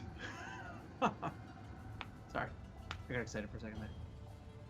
All right, that takes us back around after Mormon's turn. You hear clambering coming up the side of the wall as a few more Kizrathi join the fray. Are there enough of you already? You can actually hear a low drone of "ow, ow, ow" coming from the black now. It sounds like many, many voices. So many that you can't really even count them, all coalescing into like almost a song, almost like a rhythm even. That takes us to Gray. What did you want to Quick do? OOC question, Mr. EE, or Mr. Splat. Yes. We were supposed to be opening some of these barrels here to put stuff into this machine. Was that right? We need a Yes, thunder you were looking crystal. for Thunderstone. Yes. Thunderstone, that's what it was. Thank you. We need to level up our Pikachu. Raichu is always a bad choice, man. Don't fall into the Raichu trap. It's a terrible choice. Just keep him just plain old Pikachu. Before I go rushing into my turn, did Mormon want to move, because he still had a move action afterwards, to get closer to Ollie? Ah, yes. Mormond is going to take off in this direction, actually, to go assist on this side with Dax. We need he a knows about the Thunderstone. crate. EV. Going EV style? We need a Thunderstone. There you go. Voltion's a good choice. That's not a bad call. Let I me think see how Eevee far gets he to can pick. move. Like, Eevee could be whatever Eevee wants to be. Give Eevee the choice. Don't decide Eevee's career path. No. I'm going to live vicariously through my Pokemon, and I'm going to decide what I want it to do. So, Should I even ask? no. Was Mormon going that way, not the other way? Okay. He is. You see him launch himself over the top. Actually, I should probably roll his athletics. Oh, hey, kitty. Actually, he doesn't need to because he could travel through you. That's fine. He travels through you, so he doesn't have to make that check, and that's where he's going to end up. Gray, it's your turn. All right. I'm going to head to go grab the crate. So, that's 5. Oops, sorry. Why aren't you going? There we go. 5, 6, 7, 8, 9, 10, 11, 12. There's my dash action, my double movement, staying Okay. completely out in the open. Okay. That's going to take us Actually, to the bad guy's turn. I'll even actually end right here to make sure they want to attack me and not Dax. And indeed attack you, they really do want to. Seeing your valiant motion, probably not tactically advised, but the Gray Lady will protect. You're going to be sinking all 3 archers' shots right now. The first one is 21. The second one is a 19. Uh-oh. The third one is Are a you crit! kidding me? What? What? I got nothing. Oh, I You want chose to this, stand man. here, so they You chose can't- this. doing like a They half all move attack you. cast Blade Ward, but I was like, no, I need to protect Dax. You're going to take 16 from 2 of the attacks. Jesus! Oh, And then here comes the crit. Here it comes. The crit train is chugga chugga chugga chugga chugga chugga, leaving the station. oh. You take 28 damage as arrows just feather your body. Thud, thud, thud, thud. You hear Dax, you hear clang, thud. You hear the breath go whoo out of his chest as arrows just slam Wait. into his body as he's racing for aid. Wait, I'm a little bit lost. So he got hit twice and 1 crit, right? So 3 in Yeah, total. so I combined the 15 and I combined the 19 and the 21 into one roll for simplicity. Okay. So they're 1d6. So I rolled 2d6 plus can 4. I remove one of them by using my Bardic Inspiration? I have to roll more than a 1. Go for it. So as I see like all of the archers taking aim and Gray just standing there going, "Hit me, not Dax," I go, I'm a valid target too, and try and get You're them to getting like. platooned right now. You're like on both legs, and you're just like, ah, and arrows are just like, thud, thud, thud, thud, thud, thud, thud. Everybody else is in the chopper just like, Gray! Yes! There you go. There you go. You're going to remove one of the 6s. So actually, you take 7 less damage. So in total, it'll come out to 21 instead of 28. That's a pretty good reduction. Pretty good mileage for a bonus action or a Doesn't reaction. he also get -3 damage to all attacks? So -6 total is what I got. So 15 damage total. That's not bad. Yeah. That's not that bad. Yeah, I for a went from tank, I believe you're 37 right. to 22 health. Yeah. So, but I have like, I mean, I still technically have my fighter ability to bonus action heal, and I'm gonna have to because ouch. Oh, Did you want to God. do that before I started the creature's turns? Or actually, I started it. I can't. That's on my turn only. All right, that takes us over to this Kizrathi with the mace. Is going to rush Mormon and bog him down. This guy is going to run after a Davi. And so we've got an attack coming out. This is going to go to Mormon. That's going to be a 12, which is undoubtedly a miss. Nice. We're also going to have one going towards a Davi. That's a 15. Is that enough, a Davi? No. Okay. So you see Mormon duck to the side. He clearly sees this guy coming as he's trying to get to Dax. The mace comes down towards his face. He breaks super hard, so hard that dirt flies off of his feet, basically standing on his heels, rolls sideways, and it goes in front of his face, and then he's back up into a fighting stance. Davi, as you see this happening over here, you see this guy rush out with an axe, and he tries to swing downwards at your head, but you kind of just shimmer to the side, and it's like you're not even there anymore. It's just you were out of the way so quickly. He almost catches a fold of your robe, but he doesn't. The worm is going to continue its onslaught against Ollie, and so I'm going to do all the attacks here real fast, just to try and get him out of the way, I should have saved my 17. reaction. which is a hit. Oh, He's got another attack, which is going to go out for that. That's a hit. And that is a miss. So the first one, he's got to roll a Constitution save on the first one. He's going to fail. He is going to fail. He is now held. You see the tentacles wrap around his throat, and you see him just go stiff, eyes wide, as he can no longer move. He's trapped in place now. The second attack goes through and lands with those tentacles. Once again, he pulls forward, and you see the limp body of the dwarf be dragged forward as he slams into it for... I'm just going to do all the attacks at once. We'll call it... what was the total bonus right there? So it's going to be +6 in total. He takes a total of 15 damage. Adding that... He goes pale. You're not sure whether he's still up or whether he's down, but the color is definitely leaking from him right now. Like, he does not have the same pallor that he's had previously. That's going to bring us over to... I think that's everybody. So he's like down, he's going pale, he's bleeding. You can't tell because he's been made stiff by whatever effect the poison had. Although technically it's advantage because he's a dwarf. So let me roll again. Yes! No, he critically. Oh no! So he's still held. He has No, a hold person spell on him, basically, which means the next turn is not going to go well. It is not going to go well. It's fine. let me He's add got a that Davy in. to save him. Yeah. I'm not That takes engaged us in melee over? combat or anything. No. Dax, what do you want to do? Daximus Maximus. We're so... How bad does Grey look, by the way? Like, how are you feeling right now? I have out of 37, 22 HP, and I still have a you're bonus fine. action to Bloody buff hell. myself. Yeah, I've Go to got meta one. half I've got right now. like Go one to spell meta. slot. I've got Let's no. tamp down- let's I tamp still down have both meta. my spells too. Like, come on, it's all good. It's all good.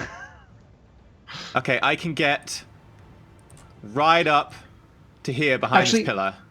Splat, Okay. it's not all good. I'm actually doing terribly. Make sure you take pity on me. Don't think I'm challenging you.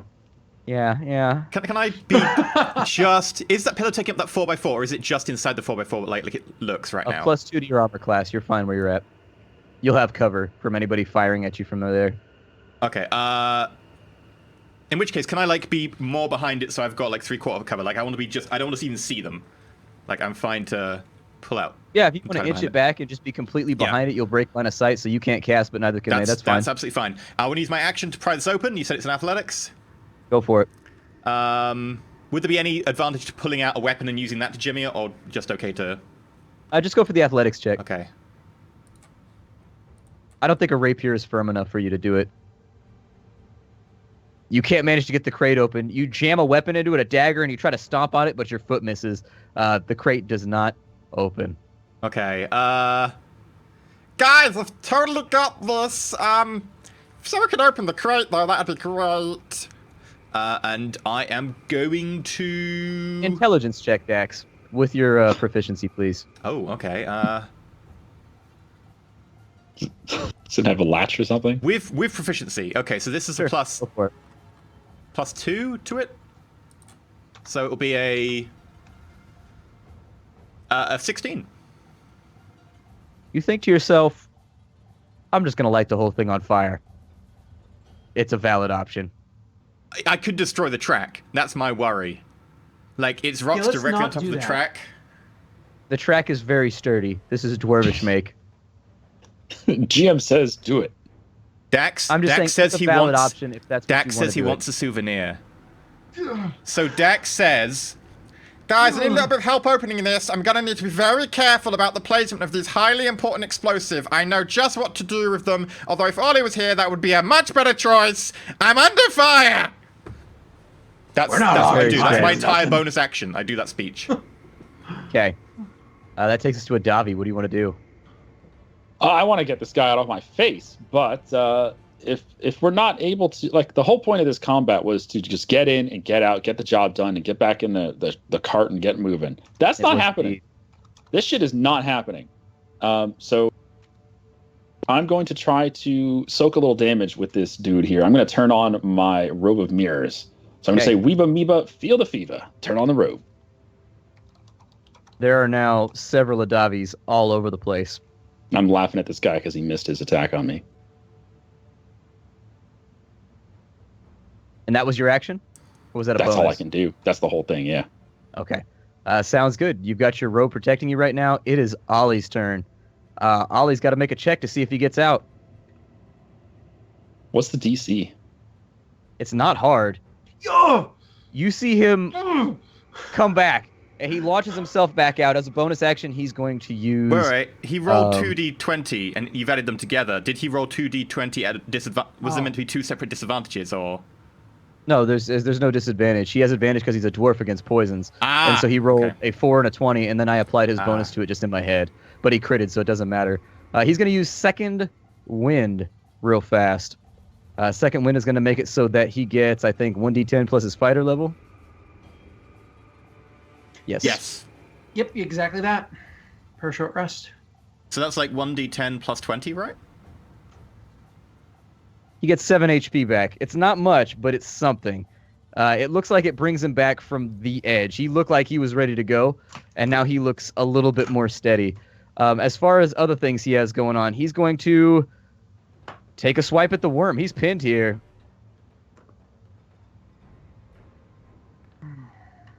He rolls a 19. Very nice. So he's gonna roll which 1d10. which archetype is he if he's a level 4 fighter? Like, is a 19 a crit for him, or...? A 19 is not a crit for him. He manages to land a 10 damage hit right there. Let me see from his character sheet if he has anything else that he can piggyback off the back of that, because you are correct. He does have other fighter abilities and things of that nature. This will take me just a moment. I was gonna say, He I think it's presses all of his I buttons. think it's a champion gets, but I could be like way off You my. might be a battle master. Yeah. Well, Battle Master, sure. Because improved critical is a 3rd level ability of the champion. Wrote critical hit at 19 or 20. I just looked it up. I've never seen anybody play one of those because they're like boring as crap for a PC, but Yeah. it would help me now. So.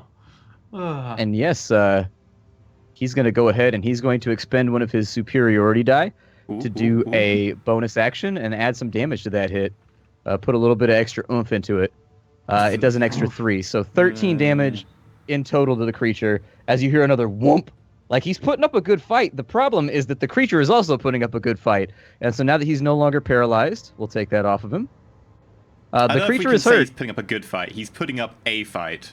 Not sure it's a good one. Well, I mean, he's done all the damage to this creature, and he's done 32 damage in total. Like, he's really unleashing on it. The problem is the creature's getting really good rolls on him, too. And so, it's one of those back and forth that's just not going well because both creatures are being lucky. And that's going to bring us back around to Mormond. Mormond's seeing that he is now locked down. Let me take a look at his character sheet and see what kind of stuff I can do with him. Wasn't planning on playing a dwarf today. that stupid Kizrathi. He's got disadvantage, and he still hit him twice through disadvantage in a row. Mormont, go take out the archers and then just guard the cliff face as they try and climb up it.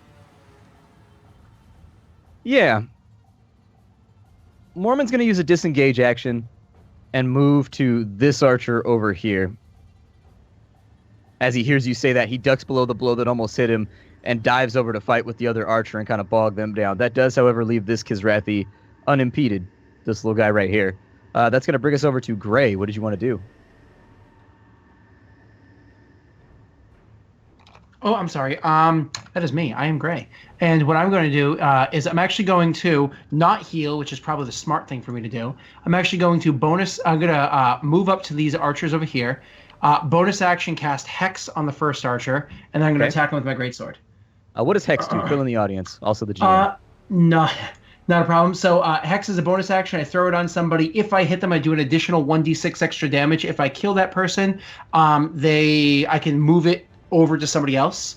No problem. As a bonus action on my next turn. The cool thing though is I get to choose one attribute, and they get to roll. They have to roll disadvantage on all skill checks with that one attribute. Is it skill checks or saving throws? I wish it was saving throws, which I think is what you could quote me as saying before, but I think it's skill checks only. And that being said, I'm going to go with strength, just in case there's a moment where I could push somebody off a cliff. So okay. I'm going to do that. Let's hope I hit.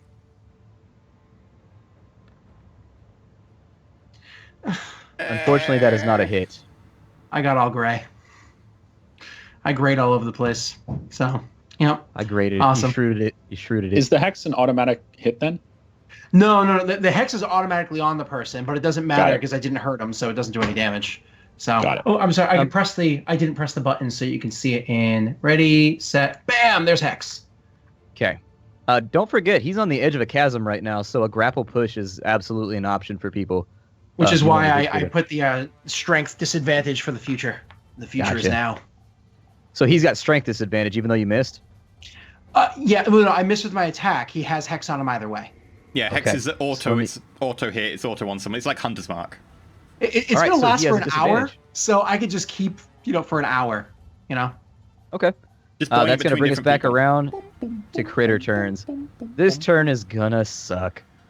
The creature's in front of Gray. I'm going to go right to left. He drops his bow and produces a large knife. And he's going to try and stab you. 16, is that a hit?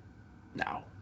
Okay, so he grabs onto your cloak and stabs forward, but the dagger just isn't enough. It goes tink and slides to the side off of your armor as it connects with one of the scales. The one on the rock is going to go ahead and fire his bow at you.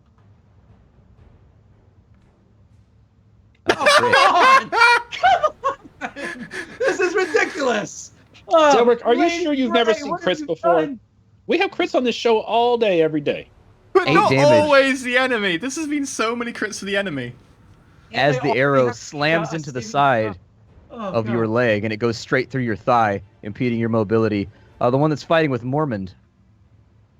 That's to keep my spell up, and I do. Okay, cool.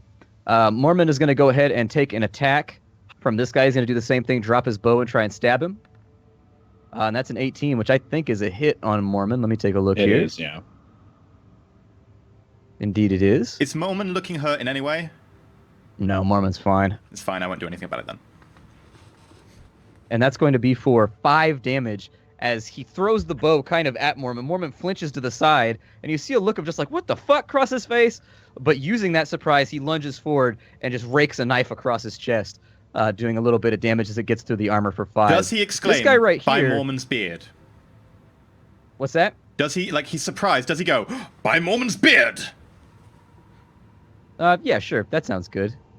I actually said that again on Wednesday. I like it. It's fun. This creature, knowing you went somewhere over here, is going to dash down to this spot, and that's pretty much all he can do for right now. He's got to do a perception check to see you because you've got 7 stealth on you. We've got the... Oh, yes, poor Ollie. Poor dear Ollie is just not in good shape, man. Not in good shape. That's going to be a hit. What's for the Ollie's second attack. Armor class? Like, what heavy armor is he wearing? Like, specifically? Yeah, like... Because he's wearing heavy armor, I would know his armor class because it doesn't have a modifier. So what sort of heavy armor is he wearing? He's got chainmail on. So that's an 18, isn't 16. it? 16. Yeah. Oh, well, that's no point in me trying to help with that. Like, there's like a 1/3 chance I could decrease that hit. No. And Yeah, then so the there's guy a- on top has He doesn't have a shield. disadvantage for Ollie? poison. No, He he's rolls got a double 3, hander. so the Oh. first one's going to hit. That's going to be 1d4 plus 2. He's got to roll to resist the poison.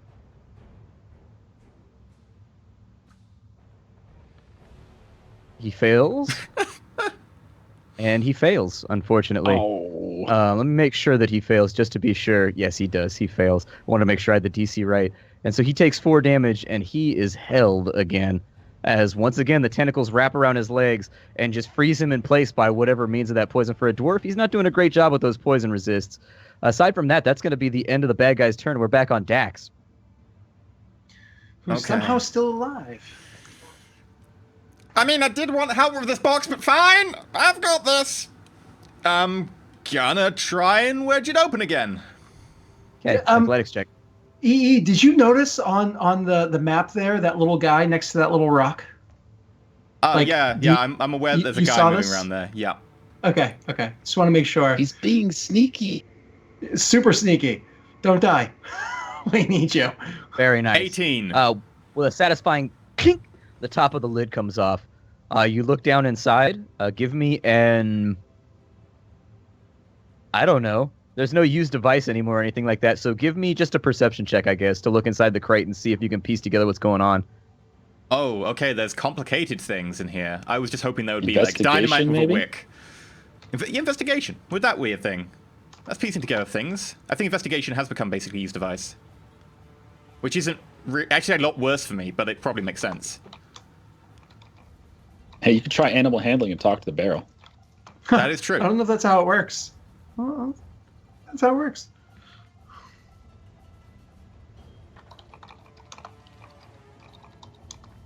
What do you want me to do, Splat?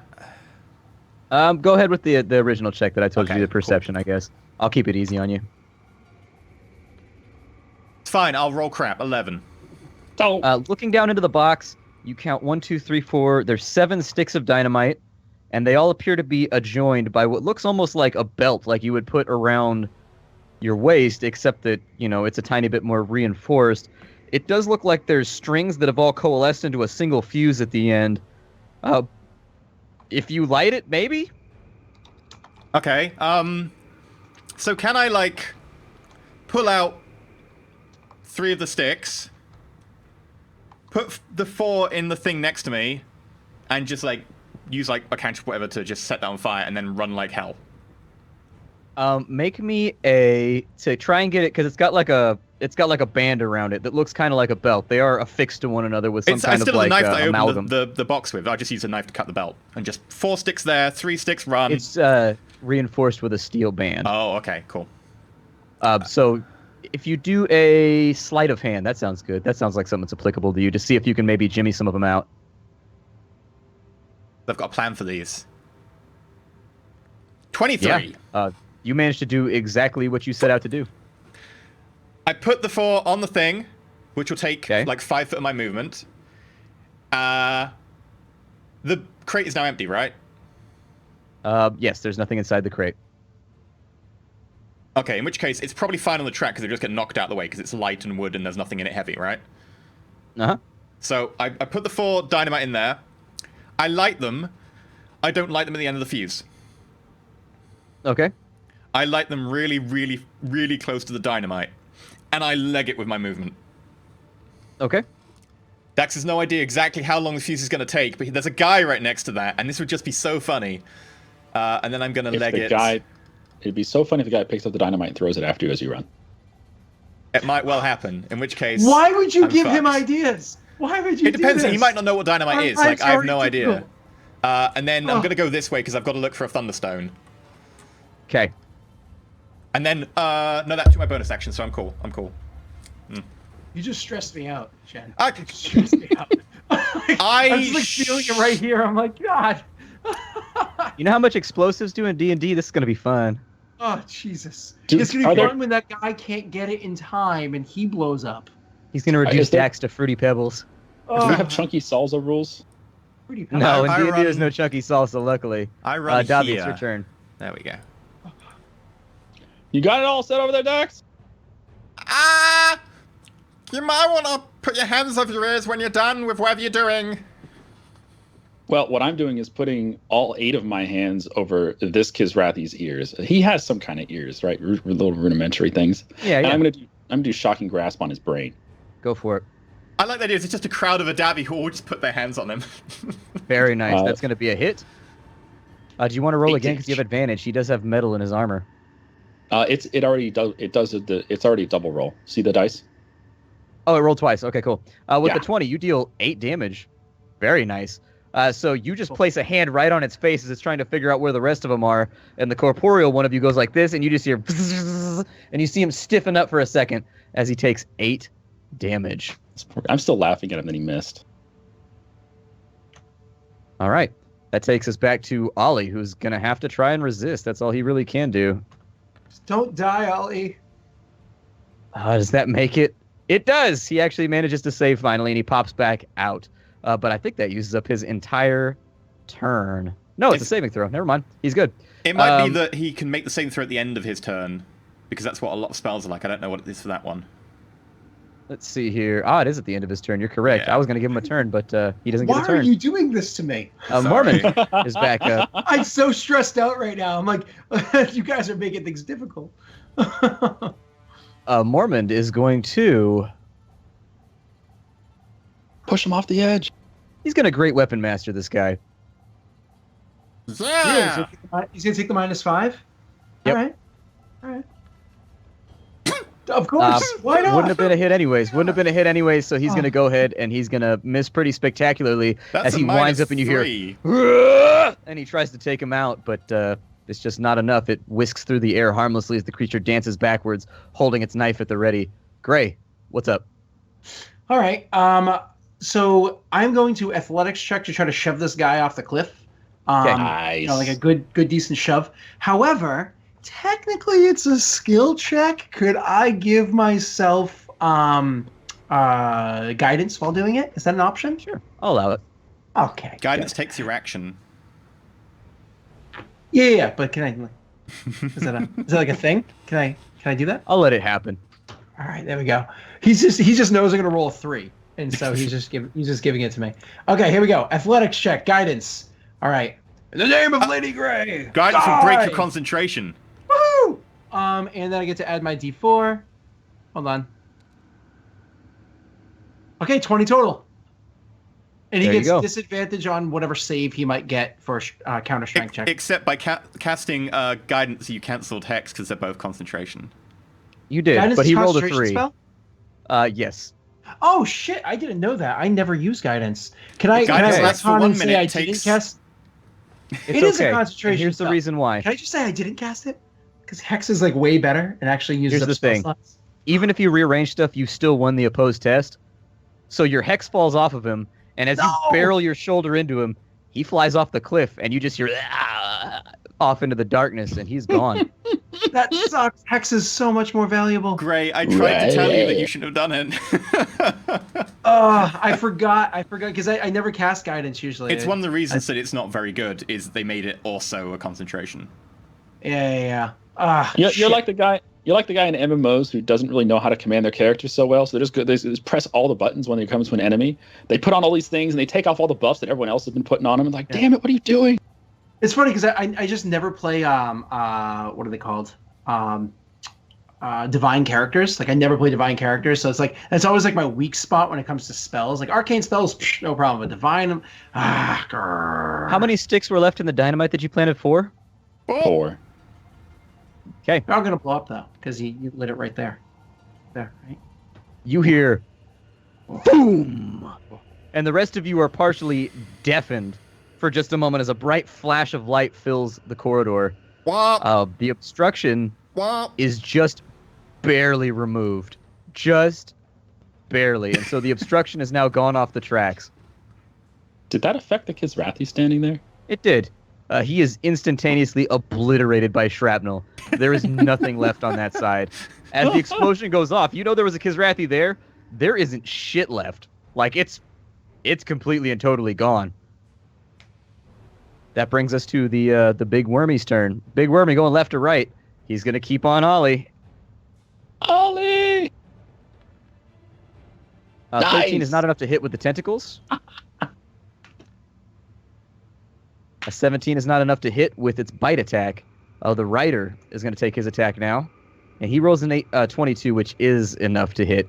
And so that's going to put that at 5 more damage that Ollie takes as this onslaught lumbers towards him. A blade works its way in here and there. He takes 5 damage as his blood spatters onto the floor. That's going to take us over to the one that's up against Adavi. With 12, he is going to miss, and I always forget how mirror image works. You roll a d20, and if there's 4 images, then it has to be a 5 or below to hit me. Otherwise, Okay. it hits a mirror. Yeah, All but right. if it's missed, does it still hit the mirror image? What's your dexterity modifier, Adavi? 3. The mirror image's AC is 10 plus his dexterity modifier, so a 13, as opposed to Right. whatever Adavi's Okay. actual AC is. So he can't even hit your mirror image right now. That was an utter failure on his part, and the image is not destroyed. We're That's still going to laughing take at us him. over to the one that's trying to knife Mormon like it's a prison yard over here. Can I move? He Oh, critically wow. fails. He attempts to stab Mormon, but the knife it works its way into Mormon's armor and gets stuck, and he tries to pull it out, but he's lost his weapon now. He's unarmed. But there's a blade sticking out of Mormon's armor, having done no damage, but being just wedged in between the plates. The one that's on you, Gray, he is going to do the knife thing, just like everybody else does. I'll take the knife thing. And he You does see a that- 13, you see which the is not enough to Twitter hit. around the 19? Yeah. Aside from that, that looks like it's going to finish off the enemy's turn, although the voices that are coming from the deep are getting louder and louder. You may wish to hurry. I thought we were hurrying. Okay. Dax. What do you want to do? One of you look for the Thunderstone. I don't understand what Dwarven is, and I can't do this again. It's too taxing. I've got a plan. I take one of the dynamite. I take some rope. Okay. I tie the rope to the end of the dynamite. Okay. Just no. I run up to the edge, and I light it and chuck it over the side. And I put it 30 feet down. That seems like a bit much for one turn. What can I do this turn? I'll do the rest next turn. I will say you bound the dynamite and you were able to move, but you weren't able to throw. Okay, that's cool. So I've got unlit dynamite in one hand, shield in the other, and it's got it on like a little lasso, and I'm like... Oh, no, it's lit. You just didn't throw it. Okay, in which case I'll move up to there and do that then. Unless Sorry, someone's to Derek, tell I me know- what the hell a Thunderstone looks like. Swinging that... You're holding it. That's not a Thunderstone! Davi, it's your turn. Made a loud noise. Can't you get all the way up to the ledge there, EE? I 5 squares, can. right? I'd rather be in cover because I don't know what's coming at over the edge. All right. Well, it worked. It worked well last time. I'm going to keep rolling this advantaged shocking grasp on this guy. I've got him completely All right. surrounded now. This poor bastard. Roll a 20 That's for a hit. 1 damage. This time when you connect, it seems like he's almost ready for it. He swats your hand a little bit, and all he gets is a tiny little tsk as he swats your hand to the side. It does damage him, but just barely. This poor bastard. Yep, death by 1,000 cuts. Ollie's back up, and Ollie is functional this turn for once. He's going to roll an attack. Oh, I can't believe I Against canceled my spell. the worm? That's 17. That works out perfectly fine. Let me see what he can do with his abilities here so that we can smooth this along. Because at this point, I'd figure most players would be burning just about everything they have in order to get the shit out of here. He has...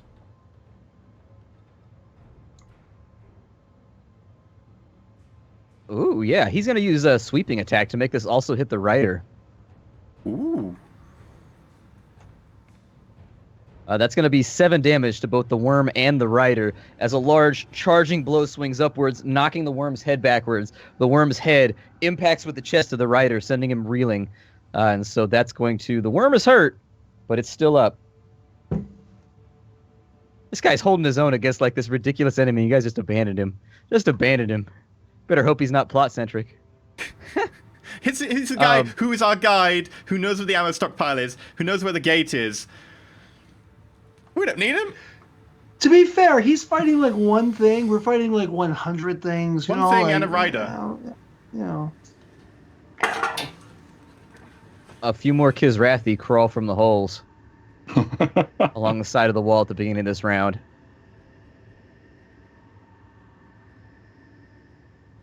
All right, Mormon's up.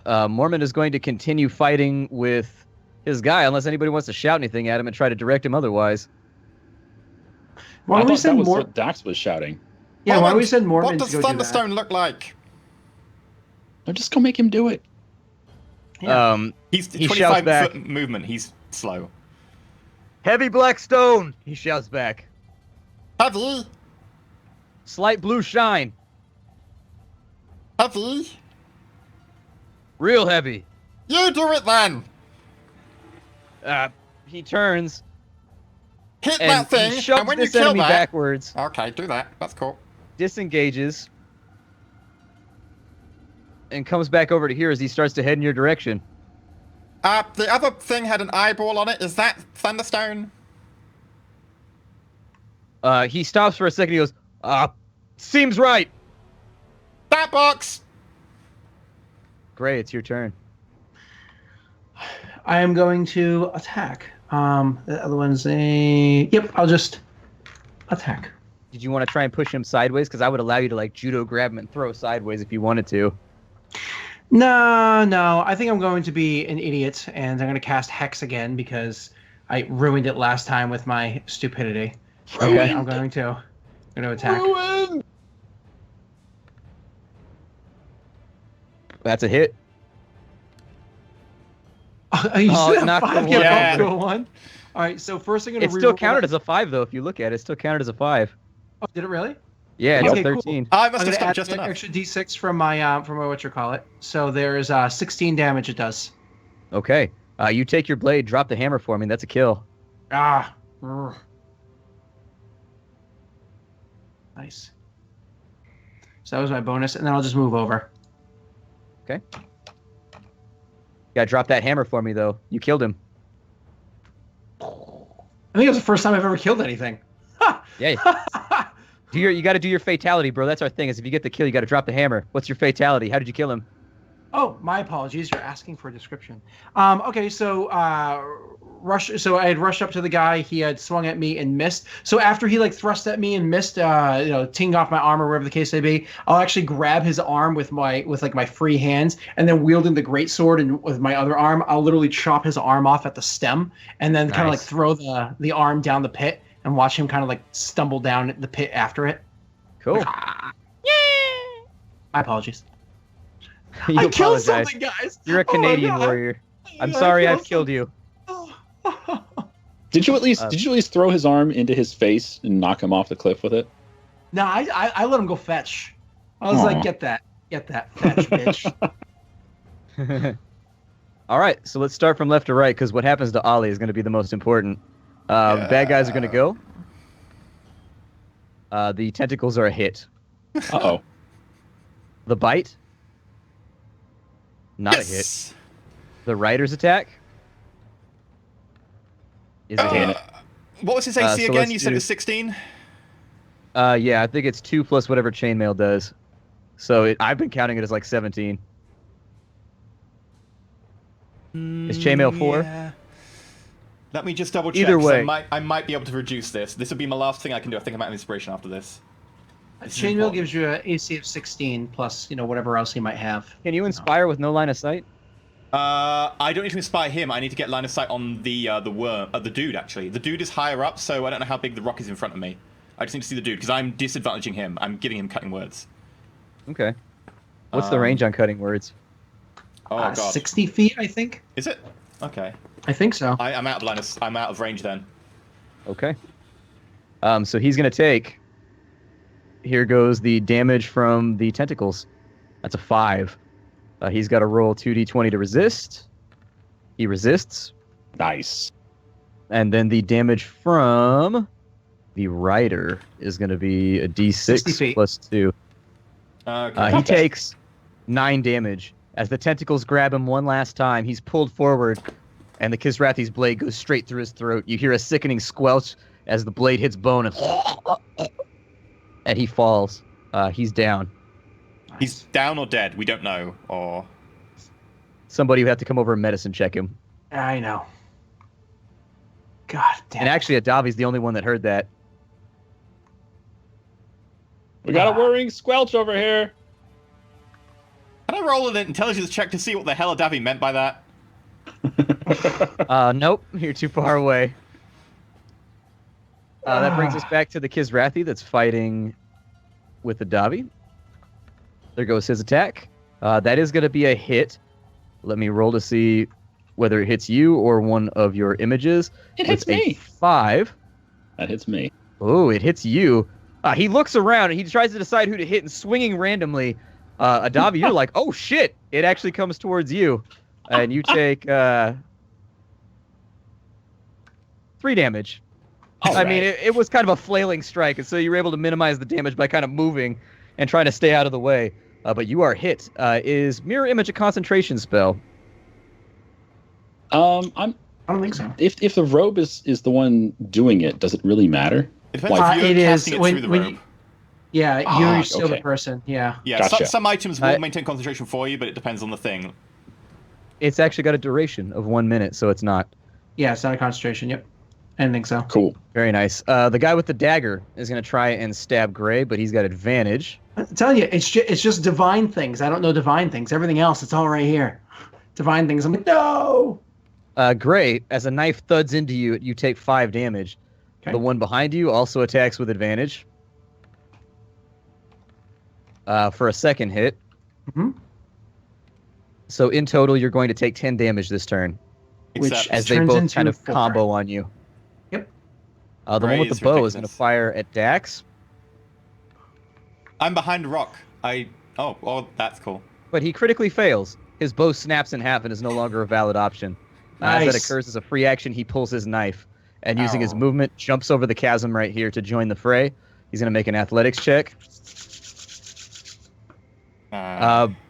He fails the little leap, and so jumping, he actually ends up on the ledge right here, clambering onto the side. He doesn't fall because he didn't critically fail, but that's the rest of his turn, and it'll take him half his movement to climb up on the next turn along with another athletics check.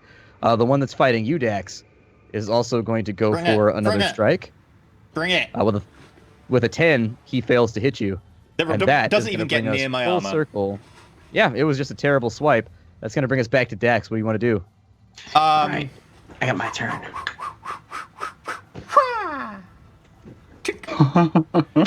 I throw effectively the rope. Is that a small gap between that rock? Can I fit through there? Yeah, that's fine. Cool. In which case, I will stay in combat with him. Mhm. And because I don't know Ollie's down, so I'm gonna carry on. Throw the rope. I said 30 feet of rope before it catches on whatever I attached it to. So I'm not at the edge. So that's 25 foot over the edge. The dynamite goes after I lit it. Okay. So I You assume throw that's my all of them or action. just one of them? Oh, just one. Just one. I need the other Okay. two for plot stuff later. But a horde of Kisrathi going seems like a good usage. Okay. And then as my bonus action... what did I attach it to? How did I throw it over the edge? Was there a rock nearby that I could attach it to, or would I have to just hold it myself? You're holding it yourself for right Cool. now. That's fine. In which case, my bonus action, I'm good. I'm just gonna stay here. I'm gonna be like, hi, nice to meet you. Adavi, what you want to do? Well, this bastard, he actually knows who the real one of me is, or he thinks he knows who it is. So I'm going to slap him right back. I'm going to hit him with my water staff. Cool, go for it. Roll me an attack. Oh, That is unfortunately 12. not enough to make connection. As you lash out, all of the mirror images do at the same time, and he chooses just to eat the hit from one of the mirror images, and he smiles as it passes through him and nothing happens. Ollie's back up. He's got to make a... What? Okay. Very nice. Nat 20. He instantly regains consciousness with 1 HP, I think. Let me just double check. Usually Is it's that something else? you get 2 successes. Unless yeah. you're doing house rolls, yeah. Oh, yeah, so no, You you get get two two successes. successes. Sorry, different system. Yeah. So he has 2 successes, and we're back onto Mormond. At this point, the dynamite goes Get excited. boom down in the bottom, Dax. You feel a vibration travel through the rope, and it rocks out of your hands, falling over the edge. However, so if you have rope, take that out of your inventory, whatever footage, 30 foot or whatever it was. You hear the pit go silent for a moment with the hisses, but then it redoubles and comes back even louder as What the about noise that echoes guy through the scrabbling darkness. on the edge? I've just remembered there's a guy literally scrabbling on the edge. Sure, I'll make him test to hold onto the wall as a vibration passes through it. He fails. And in failing, you see a kind of shudder go through the earth, and his hands kind of rock off, and a look of panic crosses his face as he falls backwards into the chasm, bouncing off of this central pedestal back and forth down into the bottom. Well, You get the feeling from the noise amplifying after you let off that explosive that you may have just woken up even more of them with the noise. oh god damn it. Guys, I'm running out of dynamite! It's okay. I got this. Gray, All right. what do you want to First do? thing we're going to do, bonus action, I'm going to use my fighter ability. Did I skip 2. Mormond? I think I skipped Mormond. Did you? Oh, you think I did skip did. Mormon. I will wait. Yep. I will wait. Mormon needs to keep trying to find that Thunderstone. So Mormond can make it over to here. Choose you, Pikachu. And that's going to take you to Gray. Go ahead. Is Mormon injured at all or no? Mormon's okay. He's only taken 1 stab wound. All right, I'm going to use my fighter ability as a bonus action to regain some HPs. So let's do that. Okay. Nice 8. So I'll heal my 8. Apply that to me in a second. So then I'm going to cast. Oh no, shit! I already cast something else, didn't I? No, I ruined my own turn. Why am I so dumb? You've still got your... Oh, no, because you killed someone that's flitting Yeah. around. No, I had a great idea, but I just remembered that I'm an idiot. So I'm going to move the hex onto this guy and not do my great idea that I had that I should have done, but I'm dumb. And I'm going to attack with my greatsword. You used Okay. you used a bonus action to get the second wind, so isn't that your use of bonus action? You can't use bonus action to move hex? I believe you're correct. Why am I dumb right now? I feel like my brain is not working at the moment. If the target does, you can use a bonus action on your turn to curse a new creature. Yep, nope. So I can't even do that, and I rolled a natural 1. Anyways, it doesn't matter. My great idea that I had and an awesome turn I was going to do without rolling any dice is a horrible failure. Please. You swing, and miss. missing, it hits the stone to your left. The blade embeds itself in the stone, and you're going to have to make an athletics check to jerk it back out on the next turn. At least didn't go over the cliff. I thought I'm- about it. I vaguely thought about it, but it seemed mean. I'm at least going to tell you what I was going to do and what would have been awesome. I was going to cast Armor of Agathis and then just spend my turn running past all the bad guys to provoke attacks of opportunity because I don't care if they hit me. And then they would have all just taken shit tons of damage as they tried to hurt me. But no. I'll be just honest, I go was up to the expecting you edge. guys to disengage a lot more and focus on the objective, and this has just evolved into a slugfest. I don't think it's going to work out. I mean, I asked Dax, and Dax said, go take care of the fighting, and I'm doing just that. Yep, you're doing your job. Oh, God, I suck so hard right Okay, now. The problem is Put that your head Dax over had an the edge. idea, and the idea backfired. Well, it's bought us time because there's no one on the cliff face. It's just a lot more people gonna come up slightly later. So we've got, like, more time, but it's gonna be bad if we don't do it now. Adavi, I have really bad news. Yeah. This is really rough. Having finished with your dear friend Ollie here, he's moving over to you, buddy. Yeah. It's time I'm for sorry. some tentacle porn. That's crazy. That's going to be a miss. Ugh. I'm not going to give him advantage because I feel like the mirror image kind of messes with that. Just logically to me, I don't think flanking rules should apply if you've got mirror images all over the place. So I'm just going to hand wave that. Well, yeah, like he doesn't know which mirror image he's attacking, does he? So That's still a hit. Yep. is it mirror image? It is. And then here comes the sword attack from the guy. 16 enough, Adavi? Yep. But doesn't he Yikes. have to roll for mirror image though? Yes. He does. they- Yeah. He does have to roll for his... So for the crit, let's see where this mirror image goes.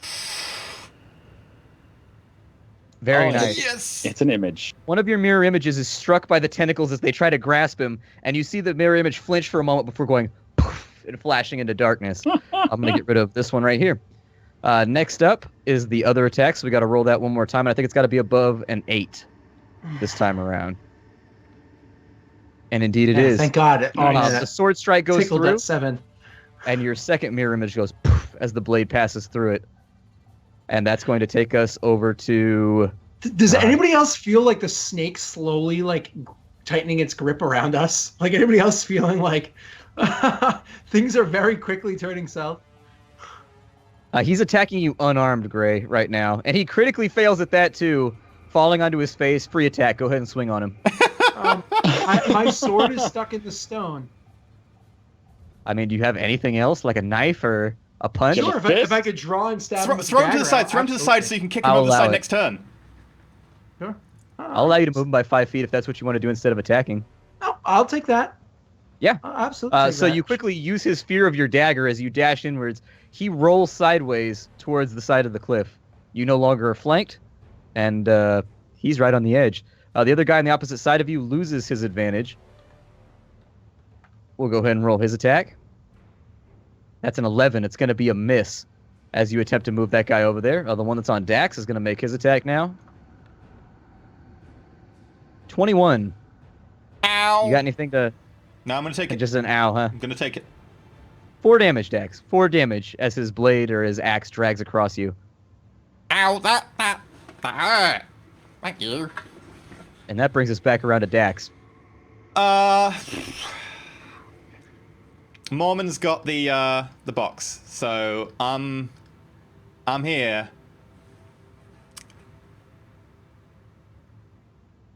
I'm just gonna hit him. I pull out the sword. Mm-hmm. Okay, you made me angry. Yeah.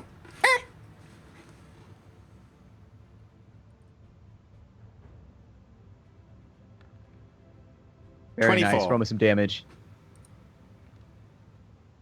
Very 10. nice. That's solid. That is some damn good damage. You stick your blade out kind of haphazardly. You're not used to fighting, but this thing is closing with you to attack you, and having just completed his other attack, the blade just slides right in. And you hear for 10 damage, and it seems to have hit a very soft target. He's hurt. Thank you. And then I would like to bonus action disengage because Goblin, and then I go back to back with Mormont. Actually, no. Like, as much as I'd like to go back to back with Mormont, seeing that Adavi's in trouble, I will start running towards Adavi. Can Okay. a goblin really see over a 5-foot worm carcass? Not normally, but I know where you are, and I know that there's a giant enemy who's got a rider on top attacking something. That's true. You could definitely see that thing, yeah. Yeah. And Davi, what do you want to do? It's your turn. Well, shit, this guy kind of scared me a little bit here. Oh man. Yeah, oh man, indeed. I'm not able to move here, am I? Yeah, I can't really move. Well, I'm going to turn around and face my enemy. Be like, oh shit, I'm going to pee myself a little bit. When I'm done peeing myself, I'm going to cast Chromatic Orb of Acid on both the worm and the Kizrathi, the rider. Cool. So let me mark that off. We can't have our days come to an end inside of a mine. All right, That's a attack hit. roll 21. The attack roll's at disadvantage because the, you're using a ranged spell in combat.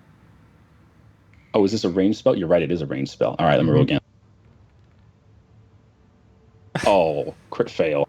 All right, and then I'll try for the rider. Oh, there's a crit. Okay. Oh, Very so nice. that one hits, no matter what. So the chromatic orb backfires on you, and as you're beginning to cast it, it explodes in your hands. Oh, You'll take 7 damage, half the damage from the spell. But the second one, as it's going out, hits the rider squarely for 6 damage.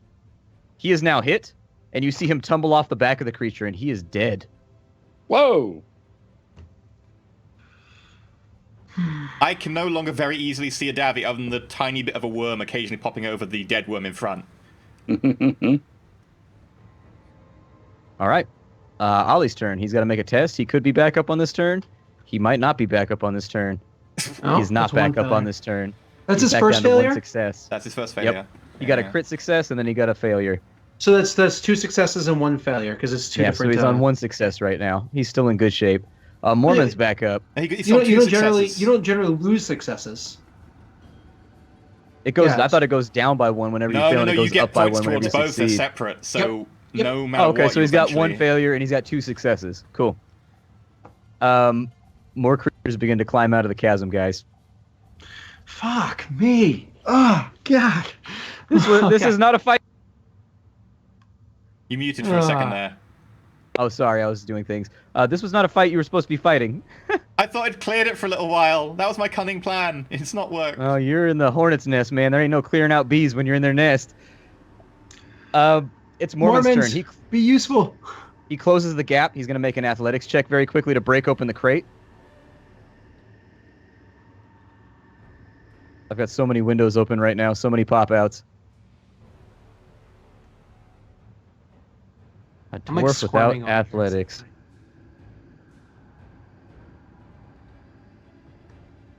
Do you want guidance?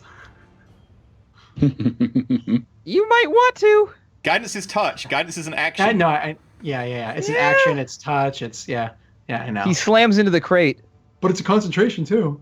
but it doesn't move. The crate stays in place. He need his Wheaties today. He Well, didn't get his isn't it in Wheaties athletics today. to double move Beardies. it? It's not. And when I picked it up, it wasn't an athletics to pick it up initially. It was just when I tried to double move. Oh, he tried to break it open. Oh, okay. Whoops. You shouldn't have done that. Bad boy. Gray, your turn. Okay. Let's see. I'm going to bonus action move my hex over to this guy right here. That way it's on him, and I'm going to make that athletics check as my regular action to You're gonna try to Kick him. shove him Yeah. off. Yep. So he's going to get Okay. disadvantage on his roll. for it. Athletics down the middle, but he has disadvantage. So Yes! Woo! You both clasp arms for just a moment as he sees what you're trying to do. He digs in his heels, but unfortunately, having just climbed up from his, basically on his stomach, he just doesn't have the balance for it, and you pitch him careening off the edge. I'm then going to move to here. That way I'm at least between him and Dax for Dax's safety. Cool. Thank you. That's going to be Bad Guy's turn, Davi. Some of your Yo, problems what are up? gone. Some of your problems are still here. Let's see Some what are happens arriving. here. Oh, by the Oh, way, man. for these attacks, you're supposed to roll whether it targets the mirror or me first. Oh, is it? Yeah. Okay. So that attack That's is the going to mirror. hit a mirror. That's going to hit a mirror. So the tentacles, once again, it tries to grab, and your final mirror image goes poof and Oh, disappears. damn. I needed that. Then the other guy is going to go ahead. Now, seeing that you're all alone, he gets a devilish grin on his face. Is 16 enough to hit you? It is. Okay. Oh, can I see this? Is that the worm? Because I can see the worm. No, this is the little No, guy. this is the Oh, guy I that's can't see the behind little him. guy. No. 7 damage at Davi that you're going to eat from that last attack. Gray, Okay. your combatant? 11. He just can't get through your armor. The attack hits, but it's not hard enough. This guy right here is going to head for Gray. These guys over here, he's got to jump to here, and he's got to jump to here. We'll go ahead and make their checks. That's a fail. And that is a success. So the one on the left that just jumped, he's now clinging onto the edge, just like the other one was, and this guy has made his jump. He's going to move to there. This guy's going to move down this way. And this guy's going to try and move on Mormon. Oh, fuck. That I looks may have like decided about... to run in the wrong direction. Well, We want to help Adavi, but now Mormon's dying. Oh. Dax, it's your turn. In which case, is it a gymnastics to get over the worm? Yeah, good. You're going that way. Good. Sure, that's fine. Yep. Ah, screw it. Actually, I can Oh walk my to the God. side. Okay. I walk to here. I see what's going on. Oh, shit. Wait. Where's Ollie? And I, screw it. I'm gonna run. I'm gonna run. Okay. Bonus action. I can't quite make all the way, actually, so instead I'm just gonna take a shot. No, I can't take a shot because I've got my sword in my hand. Fuck it, I run. Well, can't you bonus action do the dash, and then can't you free action drop the weapon, I don't, and then actually, I once don't know per if turn bonus free action action is the goblin. I think the goblin only gets cover and disengage bonus. I don't think it gets run, actually. I'm not sure. I need to double check. dash? Yeah. I thought it was hide and dash. I didn't even think hide and disengage was one of disengage. them. Disengage is one because it's amazing. Instead, actually, I'm going to free action put away the sword, and then, because that's my one action, I can't pull a bow or anything, I'm just going to use a cantrip, because I haven't been using them lately. So I'm going to use Vicious Mockery on the worm. Wait, does it have to understand me to use Vicious Mockery? No. I think it just so, needs to hit. yes. Let me just double check. Let me make sure. I'm pretty sure he has to understand the language. Well, let me see. It is a psychic attack, so... Yeah. I haven't used it in so long. It does not need to understand you. It just has to have ears to hear you. Okay. In which case, I think worms have ears. Can I roll a nature check to see if worms have ears? I haven't. No, I'm going to do it anyway. It's the middle of combat. I look at the worm and I go, "You make a Davy look beautiful." Okay. Disengage or hide. You're correct, sir. Shame. And I'm using my bonus action to hide behind the worm. Okay. Because I might as well use it. What's the resist for Vicious Mockery? It's a wisdom save. DC 14. He fails. Yep. That means he's got disadvantage on his next attack. I also critically failed to hide behind the worm. As you try to hide behind the worm, there's a lot of guts and shit falling out of it. A whole bunch of it gets on you, and I need you to make a. Yep, I thought that would be it. I need you to go ahead and make a Constitution save for me, please. No! No, you stepped in the poison sack. No! That would be a as four. you try to tuck into the side of the worm, a gout of just blood or poison or something goes onto your face. You fail to resist. You are now held. Davy, where did all...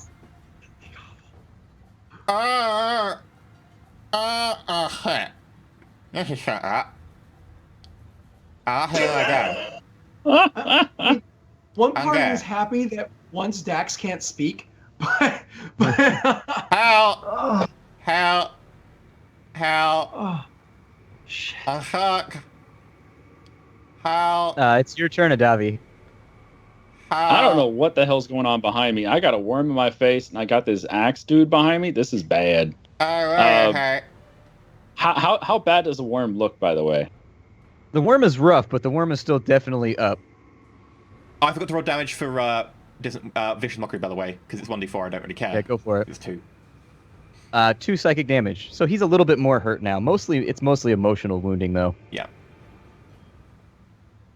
Oh, I am so tempted just to run. Just disengage and run. Oh, here's a question, Mr. GM. How often can I turn on the robe's mirror image thing? Can I just do it again? Once per rest. Once per rest. Okay, gotcha. That's cool. So I can't do it again. Yeah, I'm going to disengage and move. I can't just sit here and take lumps. Go for it. And I can move full 30 feet, right? Yep. I'm going to hide behind these things here. Okay. You okay there, Dax?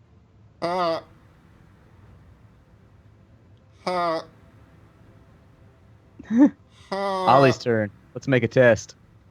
Come on, Ollie, you can do it. Pull through. Oh, failures. 2 and 2. And 2 successes. Where I go? Mormon is back up. At this point, you see the enemy step back for a moment, This is really rough. and the voices die down. But you hear a whisper. Mock. Mock. Mock. Mock. And it starts to build up.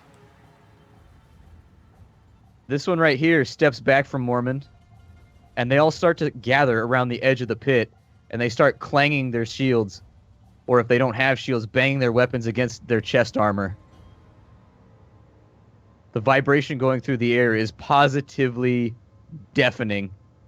One thing is apparent, whether Ermach is, they're waiting for it to arrive.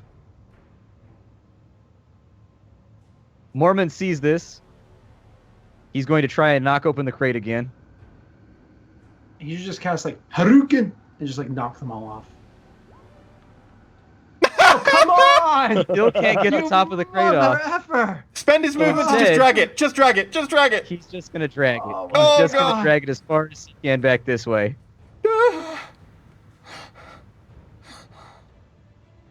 Gray, what do you want to do? All that These is- two have visibly stepped back away from you. You do get an attack on either of them, on both of them, from doing that. Sadly, I just get my dagger in my hand, right? Because my greatsword's still inside the rock. So Yeah, sure. I guess I'll attack one with a dagger. That's a hit. Solid. Roll again. 5. 5. There you go. Actually, it's a reaction, isn't it? So you only get the 1. Yeah. 5 damage to the one that's backing up away from you. Didn't one back away from Not Mormon bad. as well? It did. Okay. Really want my sword, but I have a feeling that there are more important things here. So, as much as I want to go and get my sword, Mormon! He drops his weapon, but it doesn't really matter because he's just going to go zoop and teleport it back anyways. There we go. Oh. Bound weapons, man. Bound weapons. All right, let's see. So let's see. It goes. Where's my? There we go. 1, 2, 3, 4, 5, 6, 7, 8, 9, 10, 11. So I'm here. Okay. I'm gonna assist because his turn and my turn are like next to each other. I guess the two of us can together grab the crate and like pull, so it's a lot easier for us to do, like assist each other or whatever. And I guess that's gonna be my plan, is moving all the way over to him and pulling the crate.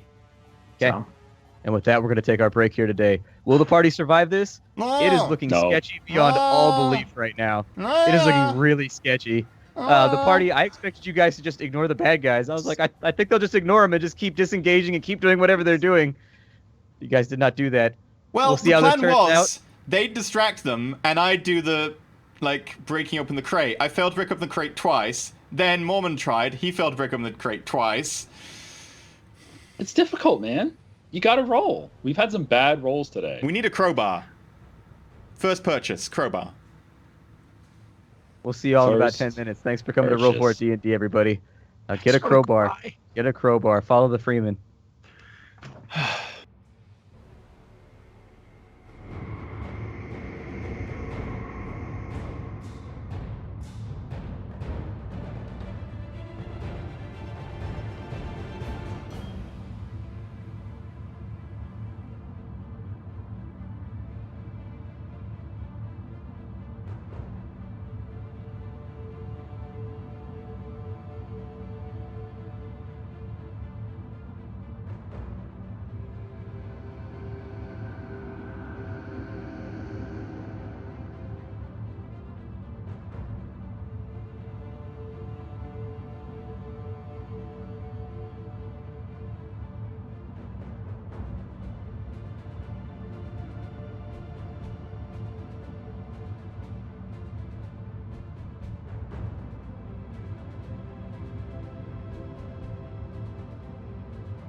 All right, welcome on back in, everybody. It's time for some more Roll4It D&D, where the party is on the edge of a wipe right now. I think that's fair to say. I think that's a fair supposition to make. And even so, if Ollie fails his next roll to recover, it's not looking good because he was your guide down here. He was supposed to introduce you to whoever the Scrabblies were. He was your demolitions guy. It's not a good outcome if he dies. So we'll see what happens coming up here. We are resuming with the bad guys doing their thing, but they're bypassing because they're all doing their weird chant thing right now. It gets louder, the worm though. doing its chant? Because I don't know how The worm is not. The worm has lost control of, so technically it should, let me roll to see if it stays under the control of the enemy or if it just does whatever. Let me see here. It actually breaks free because it no longer has a rider. And with Davi out of the way, it charges this guy right here, and it's going to make attacks on him.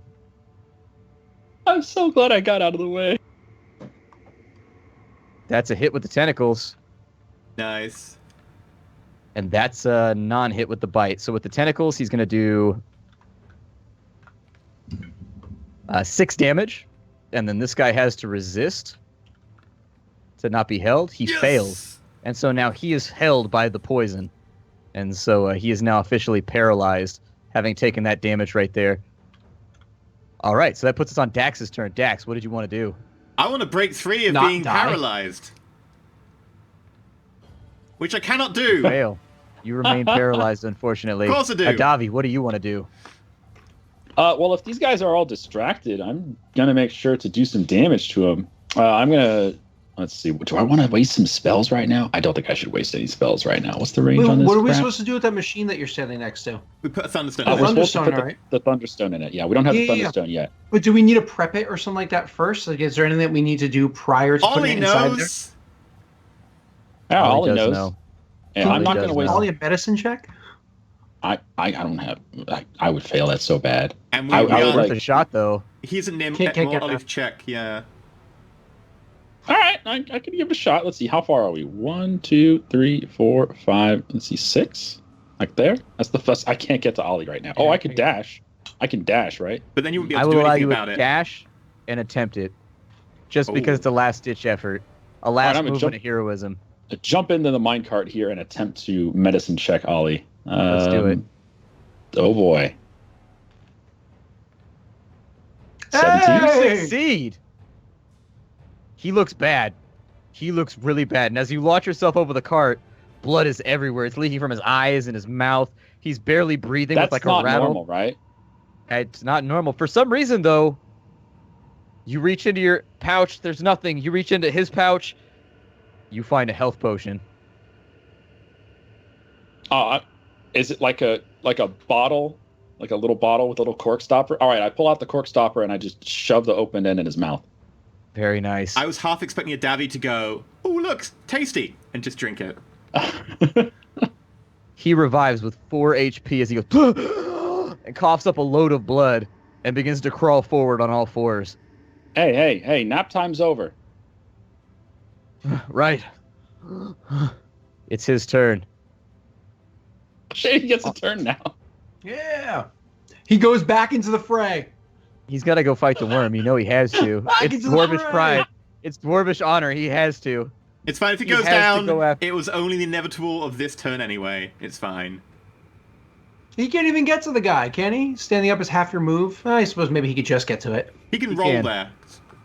Oh. Yeah, the worm is huge. Remember, it's a 3x3. It's a three- He doesn't yeah, have it's to go three. that far. Yeah. It's a good point. He only has to go to... He begins hit to his limp butt. that way with his warhammer dragging behind him, a look of determination in his eye. You monster! He points at it. As he says that, he coughs up more blood. I'm not Okay. done yet.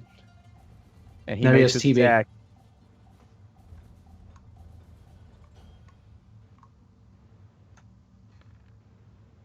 Ah, Dope. I thought that was a 9 for a second. Let me see if I can do anything with any of his abilities. does he have advantage? Because technically the creature's fighting the Kizrathi as well. It has to be a non-enemy it's fighting, Yeah, makes sense. I think. I think it's, That sounds right. I'm just, it's okay. I don't asking care. for crumbs here. Like, the dice have chosen Ollie to die, and Ollie chose to go back into battle. If he wants to go out gloriously in battle, he's a dwarf. It's what they do. Yeah, but then what will his dwarven statue be? If it's gold, we nick it.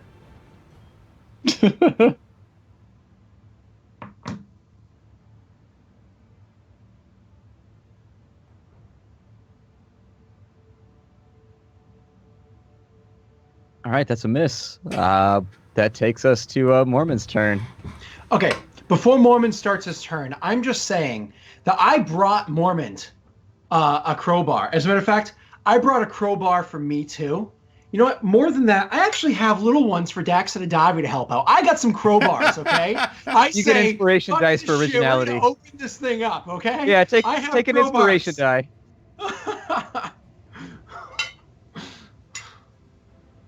Oh.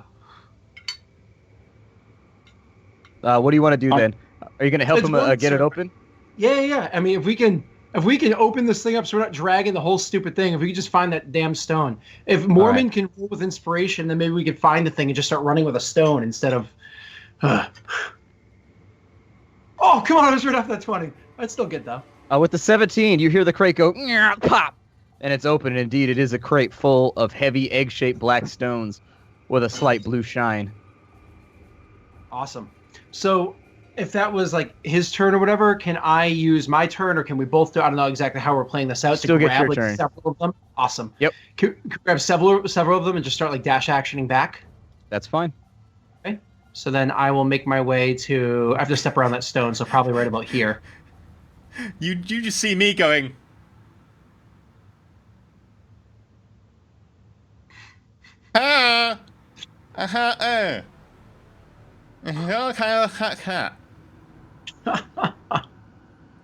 Eloquent. Awesome. That takes us to the creature's turns, where they're still chanting. You hear a boom in the darkness. Just a boom. Boom. Boom. Dax, what do you want to do? I want to not be paralyzed! 11. You're still paralyzed, bud. I'm sorry.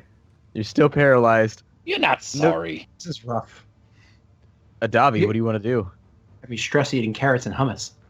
Nice. I really don't want him to be paralyzed either, but I mean, I can't really do much about it. He's like so far away. I'm going to go ahead and not use one of my spells because I don't have that many left. So I'm going to use, let's see, 10 feet. 2. All right, I'm going to use poison spray on this bastard. Go for it. Come on, land. 22. That's a hit. Go ahead and give me a lovely little damage roll. 11. 11 poison damage. That is a kill. Drop the hammer for me. Oh, well, since I'm coming up from behind, I'm going to shove Ollie out of the way. I'm like, come on, you stupid little dwarf. And I'm going to spray this just nasty cloud of like black and gray goo onto this worm's tail. And it's going to bubble up the backside of the worm and just start eating away at the flesh until all that's left is just like the muscle and the sinew and just whatever else. Yeah. Nice. That takes us to Ollie's turn. Ollie's seeing this creature writhe out of the way and die. Looks to you and nods, and he goes, "Good. Let's see to the Thunderstone." He walks over to this barrel right here, kicks off the top, and takes a handful of Thunderstone Ollie and does starts realize... to walk over to here. Oh, there was a thunderstone right there! What? Ah! God damn it. And he didn't even have to roll to open the lid either. He's like, no, we got this. Of course they put the thunderstone next to the object the thunderstones need to go in. It makes complete sense. How was my poker face as a GM? It was pretty good, right?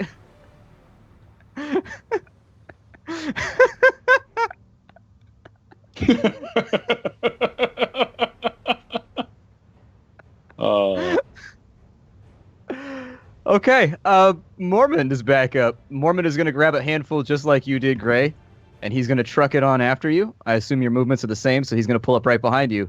Gray, it's your turn. What do you want to do? Did I see Ollie do this crap? I'm gonna say no because it's a rock. Okay. The rock But I is know kind that- of in the way. I know that Mormon has a ton, so I'm kind of stuck between a rock and a hard place. I can save Dax with a medicine check, or I can get my sword. Ooh, I guess I'll go with Dax. Get a So, sword! I'm gonna- Get a sword! I'm gonna go to Dax and make a medicine check to try to save him. Am I allowed to, since I don't care about my hex anymore, am I allowed to guidance this? I don't think you can help him with that, with paralyzed. You can pick him up, though, and carry him if you want. He's very small. Okay. I'll totally do that. Sure, I'll pick him up. Is that like my free action? Interact with an object to pick Only him up. 20 kilos plus armor. Can you pull him onto your shoulders? I have a 17 Little child. strength. You're nothing. You ain't nothing. So I'll grab him. Can I dash and get the rest of my move? Is that an option or? I'm gonna say because you're carrying him in the Thunderstone, it'll be a normal move. Okay. So because I already moved once, can I move again or no? No. Okay. So I'll just like snag him up. Cool. That's my turn. It was an exciting turn. It's okay, there you go. Dax, what do you want to do? You're just gonna try to resist again for me, man. Try to resist. Okay, I got you, buddy. 9. Still paralyzed. Still paralyzed. Davi, what do you want to do? Oh, I'm gonna pick up some more of the Thunderstone here, and I'm gonna truck it over to see if I can help out. How much do we need, Ollie? Not too much, just enough to get the cart going. I'm Figure just 10 lumps should shoveling do. it in. 10 Yeah, lumps? you start- Okay. There's a hopper, and the sound of heavy rocks entering the hopper and clanging downwards into the machine. Do I need to do anything to the cart itself, or is it good to go? Pull the cord. There's a cord on the side that's like a lawnmower cord-looking thing. All right, I pulled the cord. Does it go? Athletics, please. Uh-oh. You get to have that time in the backyard when it's like 104 degrees and you're trying to start the mow and you're like, you motherfucker, start! My athletics is terrible, but 17. Woo! With that athletic score, you give it one pull and just and it starts right up. And you see almost a kind of glow cover the tracks as it starts to just consume. There's the sound of like a heavy grinding and shearing as stone is rendered into powder. Ollie does the same thing. He dumps some more into the hopper, and then using the rest of his movement, heads back this way towards the cart, and he shouts, "Get in the cart now!" Yeah, Dax, Can I why so pass slow? Dax off to Mormon as like reaction or whatever as Mormon runs by? Pass Dax off to him. Is Just that an option? wait for the cart to go by and then just jump into the cart like it's going to be moving past you. That's my plan. Yes. Oh, you want your sword? But Yeah. I want my sword. It's okay, It's just kinda hard to pass worship the Lady parcel, Gray. it's fine. Mormon takes off running. He comes by you, Gray. What do you want to do? Pass You- the like hot potato. You pass him on over. I'm not going to do any athletics check or anything because you're both strong enough to carry Dax. He's tiny. So he now Alright. has Dax in his possession. Yeah, Let me move Gray for a second. He's now with him. There we go. And at the beginning of this round, you see a massive fist come up over the side of the hole. hut. Okay. Holy crap. Gray, what do you want to do? I ain't scared of shit. So, I mean, Lady Gray has a plan for me. So I move over to my sword as my move What if her action. plan is for you to die, though? And that's fine. If I have to die to save my friends, then I will do so with You're- honor. You're dying to And- save your sword. No. I need my sword to save my friends. Okay, athletics check to 25 pull it feet from of the my stone. movement. I'm going to rush over there and athletics check to pull this thing out. Again, I ask, am I allowed to use my guidance to do this, or is that a no-go? Go for it. Okay. Casting guidance, making my athletics check, and adding a d4 to it immediately afterwards. Oh, you got this. Sword comes free with a satisfying kink. And I will move my last 5 feet back. Okay. That brings us to their turn. He's going to Gosh. finish climbing up over the ledge right now. The rest of them move in to flank on every side of him. Can you give us a little bit of a description of this guy? Sure. As he comes up over the edge, you see an elongated head, much like the other Kizrathi. A singular eye in the center of his face bulges outwards and scans the room for anything, while at the same time making the deepest and most guttural sound you've ever heard. It's the same language that the Kizrathi speak, but this is so low that it vibrates the floor underneath your feet. You all turn and look in horror as a creature the size of nothing you've ever seen before comes echoing out of the chasm. In one hand, he's holding a massive boulder, meaning he climbed up this wall one arm and one legged. He looks and scans around the room. You don't know if he's seen you yet. The rest of them, the Kizrathi, continue to chant and shout his name. What are you looking at? Urmak. What are you all looking at? I can't see.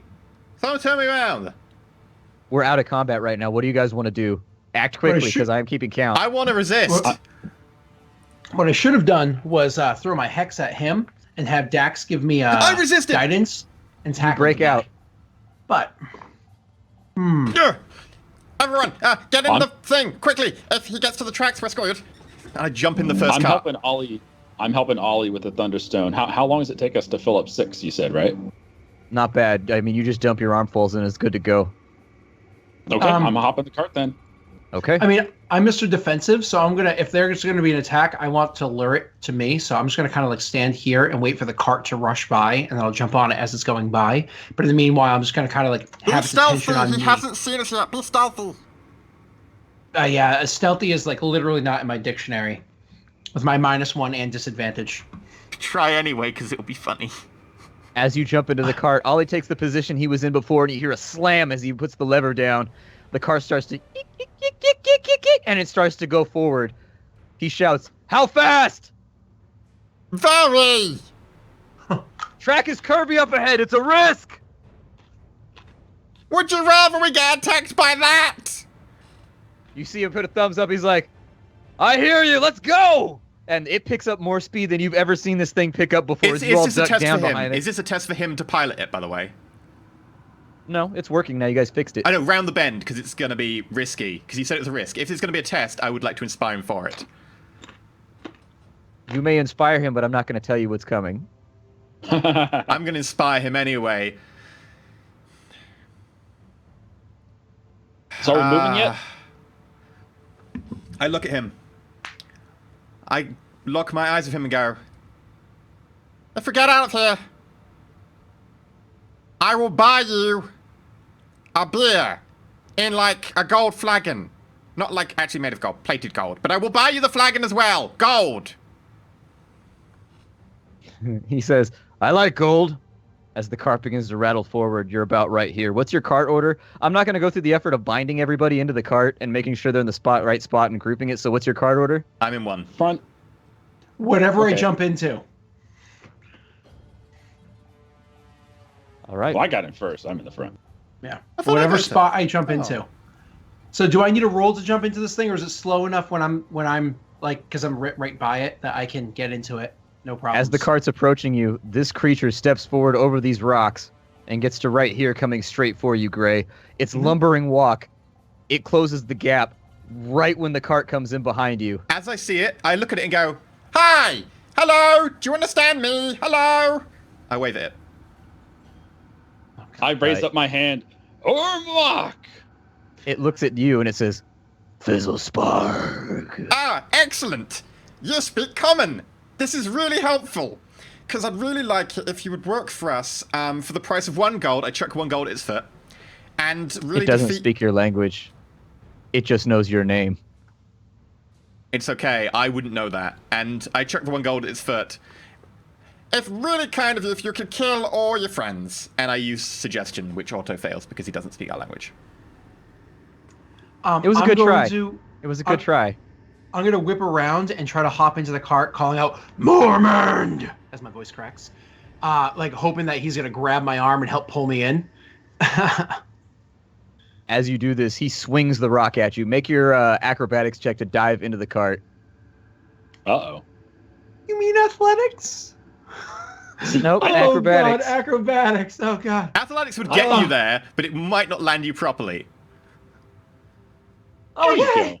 go. Okay. Oh. See, I thought he was going to go bowling and just roll the boulder into the cart and knock us all over. Don't give the GM ideas. What are you doing? What are you doing? He's got a plus 12. Oh, he hits me. As you dive towards the cart, you're on target. Both hands on the sides. You whip your body up. Right as he swings the boulder at you. I'm not sure. I haven't been keeping track of my bardic inspiration for the last few minutes. I may have one left, because I think I may have had 2, and I used one on the guy. Go for it. I'll allow it. Okay. Plus 12. As he swings it, I go, he's not Fizzlespark, I am. What you do? You should be attacking me. I'm obviously a much bigger threat. I'm just gonna sit here and hope. No! Ah! It removes it to an 18, which is... Still a hit. My AC is an 18. He's using an improvised weapon, however, so this isn't going to be nearly as bad. Oh, yeah, his strength But it's is just still like plus going to be 12. bad. I mean, It's still gonna be bad. It's a pretty heavy hit here, but no. It's still going to be bad. Oh God. What, a D4? I'll take that. Improvised weapons, man, they do not scale well. He All right, swings the rock, and as your body gets into the cart, Kung! He pins you down to the bottom of the cart with the rock for 10 damage. Lifting it back up to see if you're dead, the cart zips out and away from him. Fire mock. I'll take that. No problem. Bye. Bye. Oh man. As you rocket away down the tracks, Oh God. you're coming up on a turn. At that first turn, Everybody, lean to the opposite side of the turn. Lean into it. You said opposite side, and then into it. I'm going the wrong way now. Adavi, you're the heaviest one. Lean. Which way does the turn go? Left or right? going to the left. Lean left. I lean left. At the front of the cart. At the front of the whole cart. The cart jerks to the left, and you hear the sound of tearing metal. Ollie shouts, "I needed the third cart! One of the couplings is coming loose!" And he starts to clamber over and past you. So who's in the second and third carts from the back? I wasn't in the first cut, so I'm wherever then. Yeah. Wherever Mormon. So if we're going to the same exact places we were originally, I would be in the second spot. Shed would be in the first spot. Dax is in the second to last. You know what I mean? And Mormon is in the middle. In which case, I climb back into the controlling area. Okay, everybody make me acrobatics to move around each other while moving at high speed. Only the people that are involved, though. So that'd be Mormon, and that would be Dax. 11. Oh, I'm not rolling? Okay. Oh, never mind. Sorry. Am I rolling acrobatics too? Okay. Very nice. You all pass. Apparently I'm very nimble. Ollie gets to where he needs to be, and you see him take out a spanner from his pack and start leaning over the side and fiddling with something. It's at that point that you hit another turn to the right. Lean right. What is it? Or what is this called? The luge? Is that the Olympic sport? You hop in the little cart and go down the Bobsled. I think it's the bobsleds, yeah. bobsled. There you go. As you go around this corner, you hear Ollie say, "Got it!" And you feel the cart pick up even more speed. As it hits this corner, you think it's going to come off the track, but it doesn't. It stays on perfectly fine. Coming around this way, you are now on top of here. Ermok takes a look at you and hucks the stone in your direction, trying to hit the cart. Mormon, shield. It's going to Let him be hit a the pillar disadvantage, instead. however. However, yeah, for hit somebody the like pillar. him, disadvantage doesn't really matter. I'm going to cast the- Blade Ward if that's an option. If you want to. Just He did miss, though. The rock is heading towards you. It careens right over the tops of your heads as you duck. In fact, Dax, you're pretty sure it nicked the top of your helmet as you hear a slight grind over the top of your Morion. You've done it! You've done it! Gonna make you pay for that. You hit another curve. Let's see what happens. Lean into it again. With a 4. Okay. You think the dwarves would have made this better? They would have, but they probably didn't anticipate us taking about 3 times the normal speed.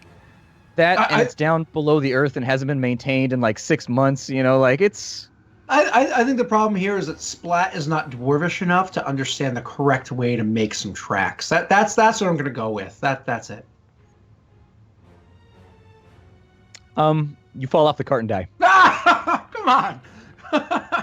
Rocks fall. As it goes around this curve, you don't hear the shearing noise that you heard previously, but underfoot you hear kind of a and Ollie goes, "Oh, that's not good." He pulls a long pole out and shoves it into a slot in the side and pulls, and you lose speed, but you hear a crunch. And right at the point where it's at, you see one of the wheels on the cart clunk off and become kind of wobbly. The car just took damage. Which wheel? Where? It's just in the back somewhere. Let's just use our imaginations Well, for I now. want to try to mend it if I can. That's A mending true. cantrip can't replace an object. Like, you can't replace a wheel. No, It but didn't it's not fly broken off. off. It's wobbling now. It's Oh. wobbly. Oh. Exactly.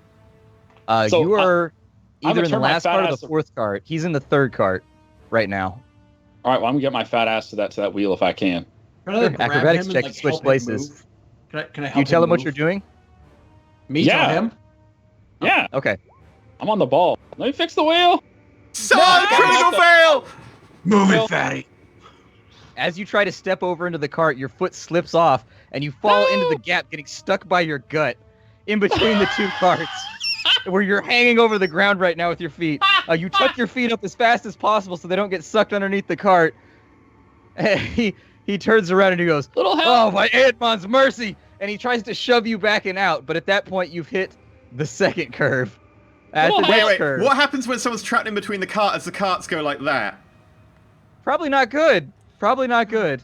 You might squeeze a little poo out. Oh, Ting, God. ting, ting, ting, ting, ting, ting, ting, ting, ting, ting. Ah! He tries to shove around you, and he pushes as hard as he can. I need back in the back. I've got to get back to the controls. What do you want me to do? Tell me. I'll do it. Yeah, he says, Darius blocking the pull way. the Just lever shout. up only slightly. Not too much, though. Not to halfway, but somewhere in between, about 3/5 up to the center. Okay. About 3/5 up to the... I pull the lever. A little bit. Just a little bit. All right, you do it a little bit. Give me an Arcana check to see how well you can work with this machine. God. Oh, God. After this corner, can I try to get out of this gap? Don't you miss architecture and engineering as a skill? 6. So It does not work, Dax, and the cart does not slow down even slightly as it hits that curve. Adavi is stuck in between the carts as it does exactly what you says and constricts. Davi, this is Ah. going to hurt a little bit. ow. You take 3 damage from the carts crushing your insides in between. Adavi, you can make an athletics check to try and push your way out, or you can do acrobatics, whichever you like better, to try and Can I squeeze your assist way him? out. Can I assist him? I got 24. No, he's We're all good. right. He's good. You suck in your gut as far as you can, just and pushing upwards, almost in like a dip type motion. You swing your legs out and you get back into the cart. So you're now in the third cart. Is this the cart with the broken wheel? This is the cart with the busted wheel. Mending. Do the mending. You cast mending on the wheel, and the damage goes away. Very astute of you. As you come around this curve right here, Way too fast. Way I too hate to. fast. I hate to be a bearer of bad news. Since I guess it's my turn. Is it mending a 1-minute casting time? Oh, I'll let crap. mending Is it? happen just in the moment. I mean, it's got a longer casting time, but I'll Wait, assume that everybody it's else in got to be process. Yeah, like the wheel is kind of getting better. I don't know. I'm trying to keep it fast paced. It's fine. It You says can repair the casting wheel time- for the future.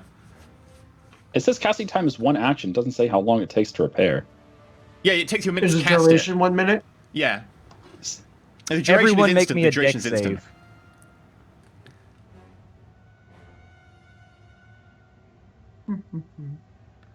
Casting time 1 minute.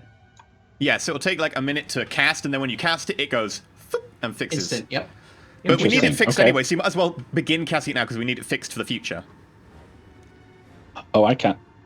Yeah. You're right. It is 1 minute. I clicked on the wrong thing. My bad. My bad.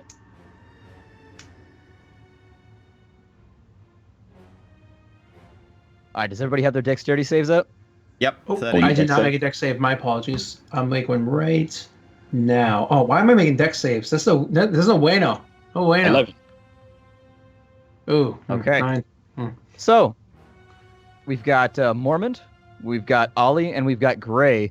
As it pitches to the side, you all now have a status effect called Gripping the Sides, which until the next test, it careens so quickly that you're just holding onto the side right now, trying to keep from being thrown out. You can't take any actions or anything like that. You are literally pinned to the side until further notice. Mm-hmm. I'm a heavy mofo. Perception checks as you come around this corner. Can I make a perception, or am I too busy holding on for dear life? Disadvantage. 5. Disadvantage heard. Thank you. Is it dark ahead? If so, I cast light on the front cart. Okay. Hey, that's funny. Great. You see that the track is out of alignment in front of you. You might have just enough time to break the cart to avoid it colliding with it. Wait, what do we need to do? Break. Break, like slow down. No, break as in the, smash it. Smash. It's out of alignment. Shit. So I'll call it a warning. Be like, the track, it's off alignment. Ollie hears this and instantly goes, "Break! I don't know which one is the brake. All the way down!" Okay. And I grab it. I really want to say we just try and jump it, but I'm going to do what the expert says, because I can't take a party wipe Athletics on my check head. to try and slam it down as hard as you can because it is a very heavy lever. I It's can't kind of do like that. stomping on the brake when you're doing like 90 miles an hour. You got to push Oh, down God. real hard. I can't do that. Is there a chance it'll jump if we push it harder? You'll find out. Locomotives can, but that's because they weigh a fuck ton and they have a long wheelbase. This Yeah, cart, no. no. We don't have Adavi's flabby ass in the front of the cart anymore to weigh us down. That is true. That is true. Adavi, are you gripping the sides? Nope. No, I'm fine. He's good. Adavi, get to the front of the cart. I don't know if it's time for that. I honestly don't even know if Is it's there time not for that. time? Not time. Oh, okay. In which case, I will It's try break pushing or no down. break. I'm gonna try and push it down. If I find I can't push it down, like if I feel that, I'm just gonna pull it up all the way. Is there time for Adavi to throw water out there and try to freeze it? Is that like an option to try to like bridge that gap a little bit? It'd be slippery, slidey, but it's better than nothing.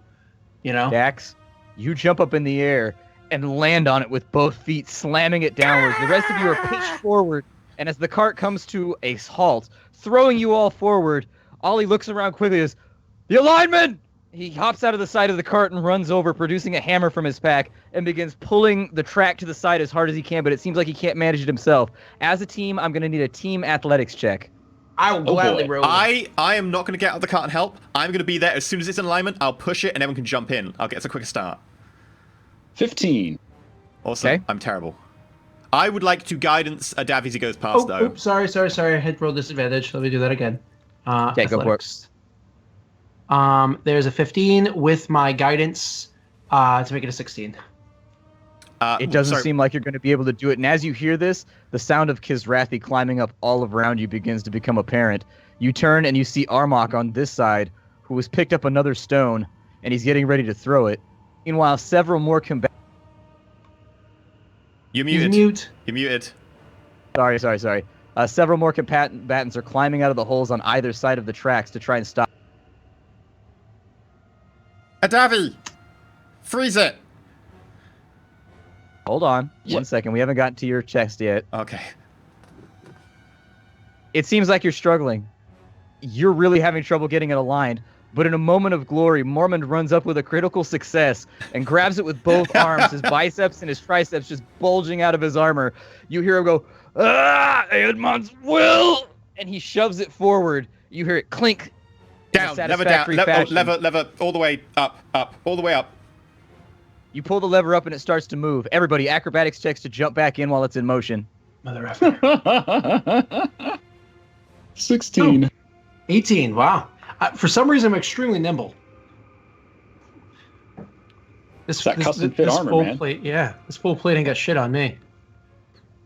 So, I'm Who going was to trouble- try to grab Mormon and pull him in. Yeah, I was about to say, like, I'm still in the car, so I can grab whoever is having You're trouble. all good, except for Ollie, who hits the side and is hanging on. He gets into the cart, but he has hanging on to the sides right now as a status effect. You get the cart back in alignment, and you get chugging.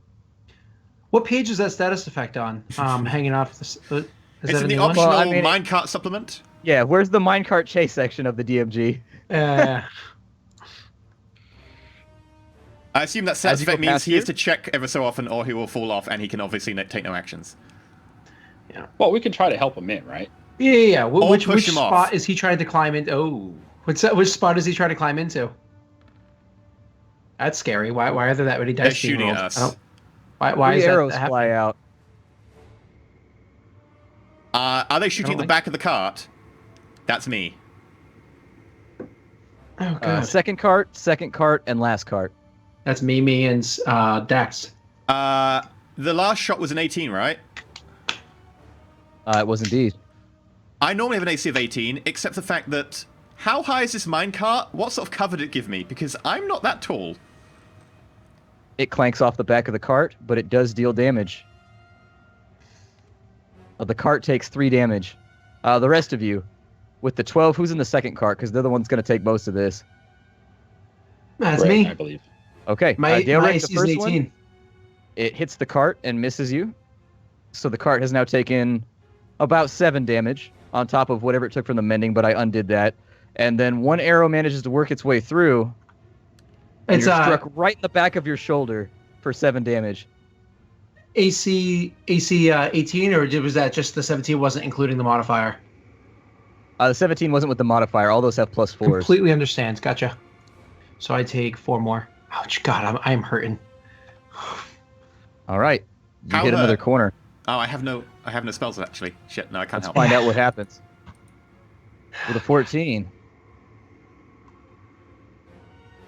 Nothing This happens as you go around this corner. It's silky smooth. Like a cloud. Finally I- racing back this way. I continue to push that lever down. Okay, it gets faster and faster. Where is The Ollie archers so we can continue to pull him fire. into? Where's Ollie so we can pull him into the cart? Ollie is still hanging onto the sides. He's in the cart though. He's just hanging on the side trying to steady himself. Okay, so we don't have to worry about pulling him in or anything like that. No, He's not ablative till further armor. notice. He'll absorb shots that would hit the car. Hmm. Oh, he is in 4 right. HP. that's, Oh, that- shit. that's wonderful. Yeah. Thanks. All right. So the next round of shots goes to the 5th cart, the 3rd cart, and the 4th cart. So who's in front of Dax? That's Mormont. Mormon's in front of Dax, so he takes a 21 shot. Mormon takes 4 damage from an arrow that strikes him. 3rd card is a Davi. Yep. 11's not enough to hit you, though. And then a Nope. 17 goes to the 4th card, which is What's his name? Ollie. The Ollie. Ollie. Okay. With a 17, yeah, that hits. Mhm. Just Damn it. on the dot. Ollie takes Ah! 4 damage, and as he's holding onto the side, he is knocked the fuck out again as an arrow goes tang off the side of his helmet. He slumps unconscious into the bottom of the cart. Wait, he's in the car. I thought it was hanging on the outside. No, he's He on was the cart. inside. He's in the cart, but he was hanging onto the sides trying to steady himself. Oh, God. I thought we lost That's him again. Adavi. Adavi and I need to switch places because my part of the cart is injured, and I can get to what's his face if we switch places. Acrobatics Okay. checks from both of you. Sure. Acrobatics. I don't want to roll this. 13. You are a nimble motherfucker. Oh, Gray, you fail, unfortunately, and you are now holding onto the sides. So that means I don't get into his cart either because No, both he have to becomes an succeed? obstruction. Needs He's to filling up lose the some space. weight. You hit I'm- another corner. Let's find out what happens. I imagine what's happening is he's trying to get into my cart. I'm trying to climb in his like large side, just kind of like his flank just knocks into me, and I'm like, overbalanced by it. Wait, so You guys Ollie's got in very- 4, right? Ollie's in 4. I'm trying to get into 3. You're Okay, in so six. who's in 5? Mormont? Yes. We've got like a who's on first situation right now. Mormont! Switch! And I just No, try and walk over the top of Mormont. I was gonna say I could take care of it, Dax. Like Dax, I got this. You're stuck! You go across You another sure? corner. It's silky smooth. Nothing bad happens. Nice. You guys have gotten incredibly lucky this time. Perception do to checks get from back in? everybody. I assume disadvantage again since I'm hanging again. Yes. 4. And what do I have to do to get back in? I'll let you know. That would be a These- 6. Oh my god, these rolls! Come on, Mormon! All you see is that the track splits up ahead. Come on, Mormon! We don't know. Okay, so the track splits. I've been Uh-huh. told to stay still. Which way are we going? Which way are the tracks aligned? Left or right? What's... Is Mormon gonna roll? Oh yes, Mormon. Come Okay, on, let's see. Mormon. So, See wait, if Mormon can up save you ahead. with his one perception. So this left one, does it go off, like, does it actually end there, or does it continue on? Oh no. Oh. You can't tell with that perception check. You can't tell how it's aligned. Break! You can't tell what's happening. Break! Break! I'm gonna try and break then. Okay, athletics check to try and slam that thing down one more time.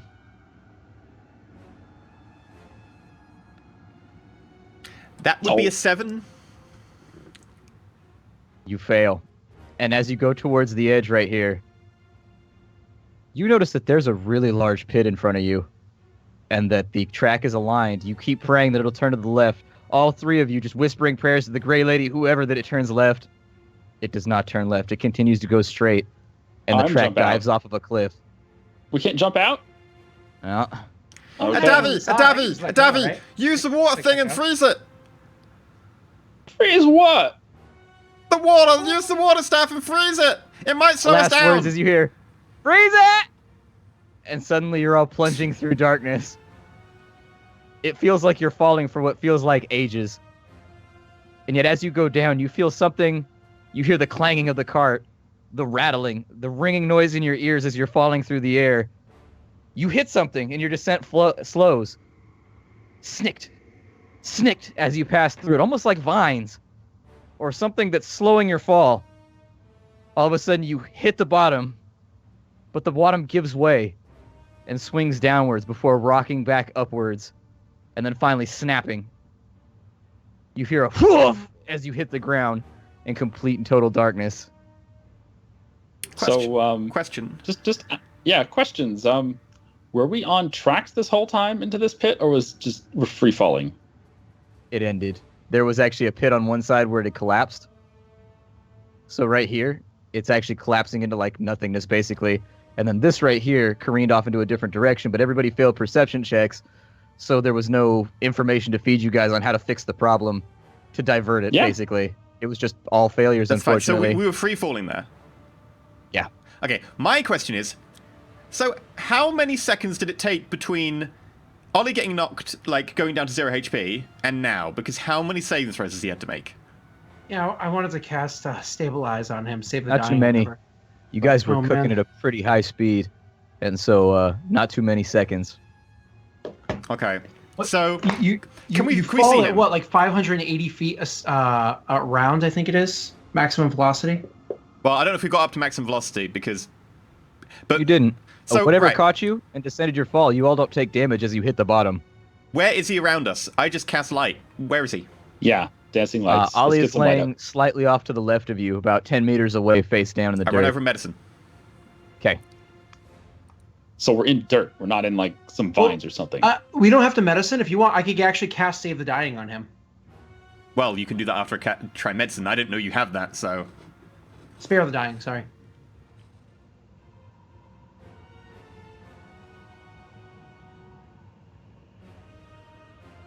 So he uses the medicine, and I'll make my way over as well. Let's go. Oh, hold on, Dax. Move. You know, in the name of Lady Grey. You know, let death be spared and life take life. Whatever. And he's now Sure. stabilized at 0 HP, and he will awake after 1d4 hours, I believe, or something like that. Okay. Something like that. So what can very we see? unconscious. He will awaken in 4 hours, maximum time, unfortunately. We won't know that either, roll- so. So what can we see? With the lights everywhere now? As you look around, you look like you're in an abandoned section of mining area. It's been cleared out pretty carefully. The walls look as though they were hand-hewn, but as you look around, there are wispy bits of web everywhere, and in fact, covering your bodies. That appears to be what you fell through in repeated attempts. You're absolutely covered in just web something goo. It's thick, too. About as thick as your finger. Guys, I was gonna suggest that we take a little bit of a break because I'm kind of out of it. But this looks like we're in a spider lair. What's the name of the character from Lord of the Rings? Sheila? Mormon looks man. over and he says, "Perhaps the Scrabblies? We'd best hope." Do they have webbing? We could ask Ollie. Can we wake him? He walks over and nudges Ollie with his foot. Why, we could. But that would be the very last health potion, and we kind of need that in case someone actually goes down in the middle of combat. Let me see if he's got anything on his sheet. To Scrabblies? Can anyone, like, understand languages and stuff? I mean, I can understand. I can, what is it, comprehend languages takes 10 minutes to cast. Oh. Well, sweet. In which case, if we find a Scrabbly, you can talk to it, right? I can understand what it speaks to me, and I can read its writings, but I won't be able to speak the tongue. Huh. In the meantime, I'm going to refill my water staff. Okay. You 'Cause dig it it was down into out. the earth, and quickly the roots grasp the ground. Mormon turns and says, I've no potions on me either. Check Ollie. He had one. You might have more. Sure. Let me see how lucky you are. Lucky number Mormon 7. turns. No potions. He's still breathing, though. Mormon looks around. There's an alcove over there. We could fortify it. Take a chance on a rest. We could guard that opening. Don't you have a spell that you can use as, like, a warning if someone attacks us while we're having a rest? I do. I would like to use a stealth roll to try and, like, camouflage the opening a little bit. Because I recently learned you can do this. Okay. By the way, the severed legs of the Scrab are the things you killed to appease the Scrabblies are laying nearby. Chat was wondering what was going on with that. They were in the minecart, so they would have fallen down here with you guys. They're a little bit dustier and a little bit rougher than they were before, but it's still a severed leg meat thing. I still got a bunch of the meat in my robes, too. 19 to help disguise the bit we're going to be resting in. Okay. So you draw together some of the webs and you try to do the best you can to kind of seal off the entrance to this small little alcove, probably 10 by 10 dug into the wall, perhaps an abandoned shaft that they were working on or something that they just left where it was. And as you start to get the opening covered, Mormon lays a tripwire across magically, and if anything bypasses that, it'll wake you all up with a loud noise. He sits down on the ground heavily. Does he want to do the loud noise version or the silent one? Because the loud noises would also attract other things. Yeah, silent alarm would wake him up. Yeah. Yeah, it wakes him up. So having said that, feel free to RP or do whatever you're going to do. I'll take first watch. And I'll take first rest. I'm going to pass out. Okay. So with that, you take a short rest or a long rest? I mean, short rest to say the least. Long would be wonderful, but Long. short would be... Long. You spend the next 8 hours huddled in a corner, more anxious than anything else, barely able to sleep. I In would between like to as your check spells- Ollie over during my period when everyone else is asleep. Okay. I just want to see what he's got on him in terms of what like stuff he has to help the situation. Sure. Around his back, you see one of the rifles from the surface. His So warhammer is an ornate dwarvish warhammer that has the word Hod inscribed on it, but above the O, it's got a bunch of weird little like Norse symbols or something like that that clearly make it do some kind of inflection in the dwarvish tongue. If you don't speak dwarvish, you wouldn't know, but like for example, if Gray saw it, he'd be like, "Oh yeah, that means you roll your tongue slightly and you say it from the back of your throat," you know. Aside from that, he has very much kind of the same equipment you all have: a collection of ropes, a collection of what look like the wicks used for dynamite, kind of an assembly that looks like some kind of plunging thing, like it's like a stick that plunges into a box. He's got climbing equipment, grappling hooks, things of that nature. No potions or anything else interesting. He's wearing chainmail that is of an exquisite dwarvish make. Does he have a He's got a crowbar? helmet on. Yeah, it's a chainmail made out of crowbars. That's why he didn't have to roll to open the barrel. He's That's got right, a he full just- helmet on that sits over your head and has a faceplate that only the eyes and the mouth have a slit for, and then it's actually ornately carved into the shape of like a silver beard that runs downwards. His beard is laying behind it, going up and down as he breathes softly. What kind of permanent injuries has he sustained from going to 0 HP? Do we really want to do that? I was just gonna hand wave it because he's an NPC. I'm tempted. I want to see like what he's got. Like he might have lost a limb, or he might have like got a horrific burn, and him and Mormon might be friends. Let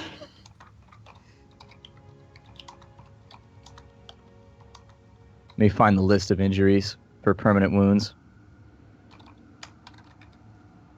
I look longingly at the rifle. 272 on the DMG. Let me grab my DMG real fast.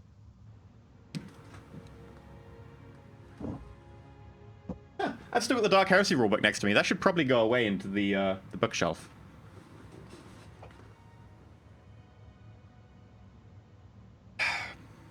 Does he have any snacks? I don't think he does. Listen, all I know is I just went back up to 37 health from 10, and I had like very little healing left in me. So I'm just very happy right now. I'm like, reboot, boop. Here we go. Let's tank some more. Does he have any snacks on him? All right. Oh yeah, there are some collections of rations and other things in there. I eat some of those. Okay. You eat some of his rations, which is sure to make him super happy with you. His first my injury. rations have to cook, so. He has a festering wound. I then spend over. my opening turn helping cure the festering wound as best as I can. Okay. It's going to be a wisdom check, please. Medicine.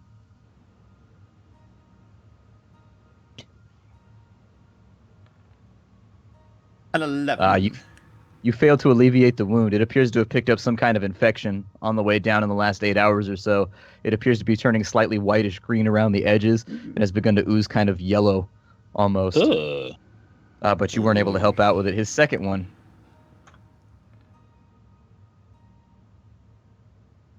His second injury. Make me a medicine check one more time, everybody, if you wanted to identify what happened. Absolutely. I'm Natural so good 20. at the medicines. So good at the medicines. There you go. Look This how is good where I I need am. to crit, not during the battle. Here.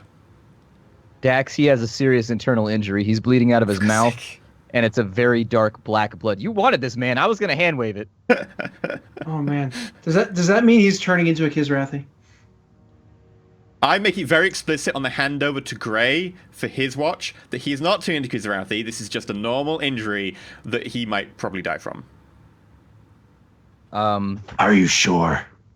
That blood looks awfully dark. Yes, but it looks like Mormon's stirring. He might be with us in 5 minutes. Is this hope? No, I actually seen a lot of internal injuries. We had like some guy got an internal injury at a farm we were at, and we had to like get in a car and we had to run back to save him. But it turned out we went to a battlefield. Dax, I will trust you. There we go. He's in rough shape, though. He's in real rough shape. He does awaken during this time, and he is at maximum HP right now, but the leftover signs of his injury, as he pops back awake... Hi, can I borrow your rifle? No. Okay, you need to sleep. You need to rest. You're injured. We're good. We're all safe. We'll talk about it in a few hours, okay? No, I'm fine. It just itches. He starts pulling off his armor. I try and slap his hand away. No, He no. pushes you off, and No. removing his chainmail, he looks at it. No. Coming Yep. It's infected. Yes, that's why I was saying not to prod it. Where are we? Underground, somewhere. There's lots of webs. Are they from the Scrabblies? Do they have webs?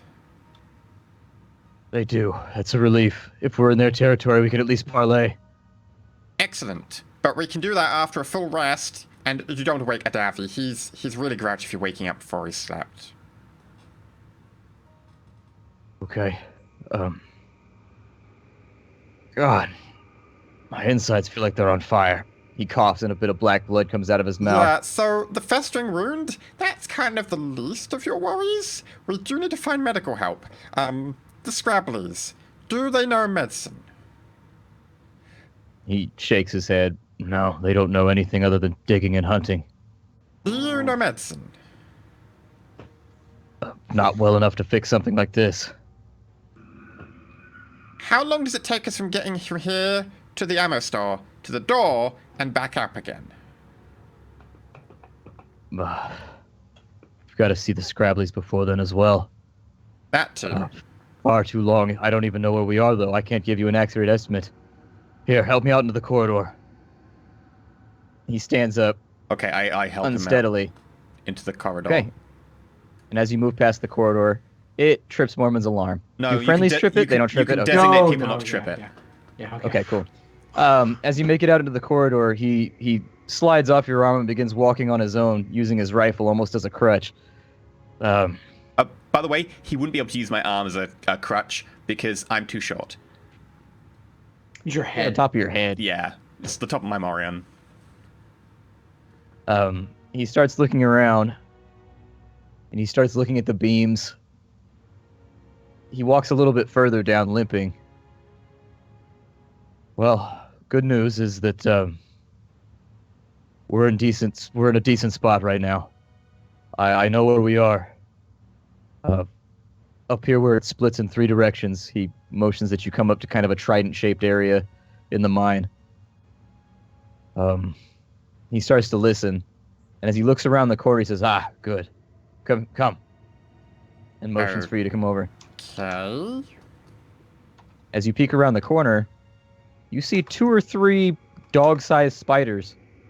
Their front legs in kind of a shovel/scythe shape, digging through the rubble, not really paying attention to you. If they come and get us, I got him. I think I can get No, him. no. Put that away. Scrabblies. Those are their young ones. But that's good. They create and abandon tunnels all the time. The fact that the young ones are running around means that we're in a reasonably safe area. They wouldn't let the little ones run around if it weren't the case. He reaches underneath his tunic and produces a rope with several colored stones on it, like the one that you saw in the forest, around the neck of one of the spiders. Shit. He begins to walk closely, and he makes kind of a... Can we have a quick word before you go out there? Yeah. What? So, hypothetically, if we'd come across some of these, and if one of our allies had slaughtered them, along with some of their young, would they be particularly well dispossessed towards us? You fought them? Where'd you fight them at? In the forest? Oh, he looks relieved. He's like, good. That's outside their territory. Did any of them survive? No. Also good. Okay. I thought you meant you killed them down under the ground. If you killed them inside of their territory, we'd have something to worry about, especially if some had gotten away. But since it was at the surface and they don't normally go there, they would assume that the mission was going to be dangerous, or whatever they were up and about, they would assume it would be dangerous anyways. They don't go to the surface if they can help it. If you killed them all and you're sure, we should be fine. Just stay behind me. Okay, I stealth. He walks forward around the corner and starts to make a... 24. No, that's a good stealth. With his voice, and he holds up the string, the rope with the stones on it. The small creatures turn around and, walking sideways, almost crab-like, look at him. They bang the floor twice with their feet, bang twice again, and then begin to approach him. Oh, good. Oh. He continues making the noise, and he begins to rattle it so that it's starting to make a clanking noise, or like a banging noise as the stones hit each other. The little creatures look at him turn, then turn back. They look at each other a few more times and make kind of a whooshing noise and tap on the ground several times at each other before they start to head off down the hallway. They're taking us to Queen Vishka. Gather, come. We go to meet the Queen. Tell them we're still sleepy. If I'm not here with you, I can't protect you if they come. Or can you just tell them we'll be back, we'll go with them in 6 hours? This is at the end of your long rest, by the way. So if you're Oh, worried in about which case that, I you're shouldn't good. be here. I should be asleep. Yeah, you've already done your long rest. Oh, It's done. okay. Yeah, ready. Guys, Yeah. we are rested and we found some Scrabblies. And I turn to Adavi and Mormont and I go, Don't mention the ones up above. What are you talking about? Well, You know those spiders that we fought in the forest? No. Good. You know the spiders we fought in the forest? No, not Oh, spiders. yeah. They're Oh, scrabblies. those things were easy. Yeah, they're the people we're here to meet. Well, then what do we want their help for? Let's just kill them. Well, I presume they have like an entire society down here, and apart from the whole issue about wiping out an entire More to kill. civilization, Yeah. they're gonna help us?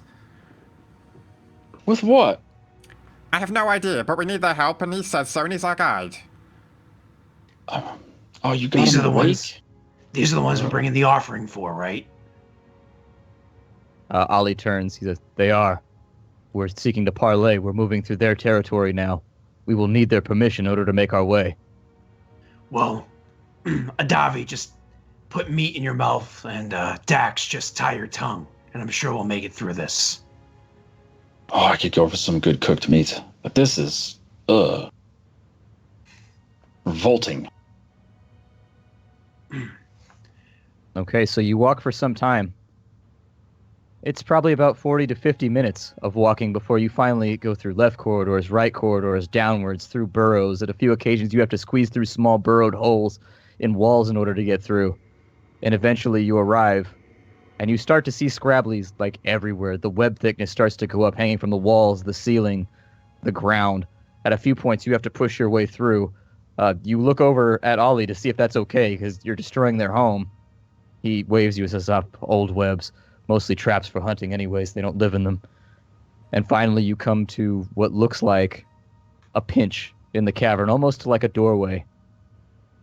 Dozens of spiders sit all around it, each of them engaged in some kind of elaborate dancing and tapping of their feet as they seem to be communicating with one another as they see you coming. Ollie in the lead, holding up a lantern, and presumably the sign of parley, the rope with the stones on it. They step back and allow you to enter, and turning and coming around the corner, you're faced with the largest spider you've ever seen in your entire lives. It stands nearly 18 feet tall. Its leg span goes and fills almost the entire room. And in fact, you think to yourself, is it trapped in here? Can it not leave? Because the only doorway to enter this area seems to have been dug around it. There's no way this creature could leave if it wanted to in a hurry. But then again, you remember they're digging creatures. They could dig their way out, presumably. As the creature sees you, it turns, and it makes the same noise that the smaller ones were making, a sort of muffled Ollie steps forward at this point. What's up? Ollie, you can understand that? No. It's not truly a spoken language. It's more of an intonation. There's no words in there, but you can tell their intent by the tenor it takes. They're curious, slightly angry. Would I have been able to cast Comprehend Languages as a ritual prior to coming to this meeting, or was that just not an option? We'd have need to be things were too hurried. Yeah. So were we just too hurried out of our resting spot to have? You were definitely moving, so I would say no. Okay, On top of that, fine. it probably wouldn't help because it's not a spoken language. It's more of like a facial expression, but in That's sound. It's a little curious. In front of them, perception checks, please. Sure.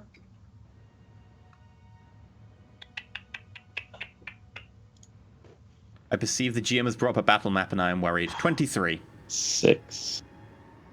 Dax, in front of this massive spider that you presume to be Queen Vishka, you see several dozen colored stones in varying shades and sizes sitting in front of her. They're not gemstones, but they are very fine crystals of like non-precious stones. Ollie hurries forward and, taking the rope around his neck, begins disconnecting the stones that are all on it and laying them out on the floor in the exact same array that the spider has.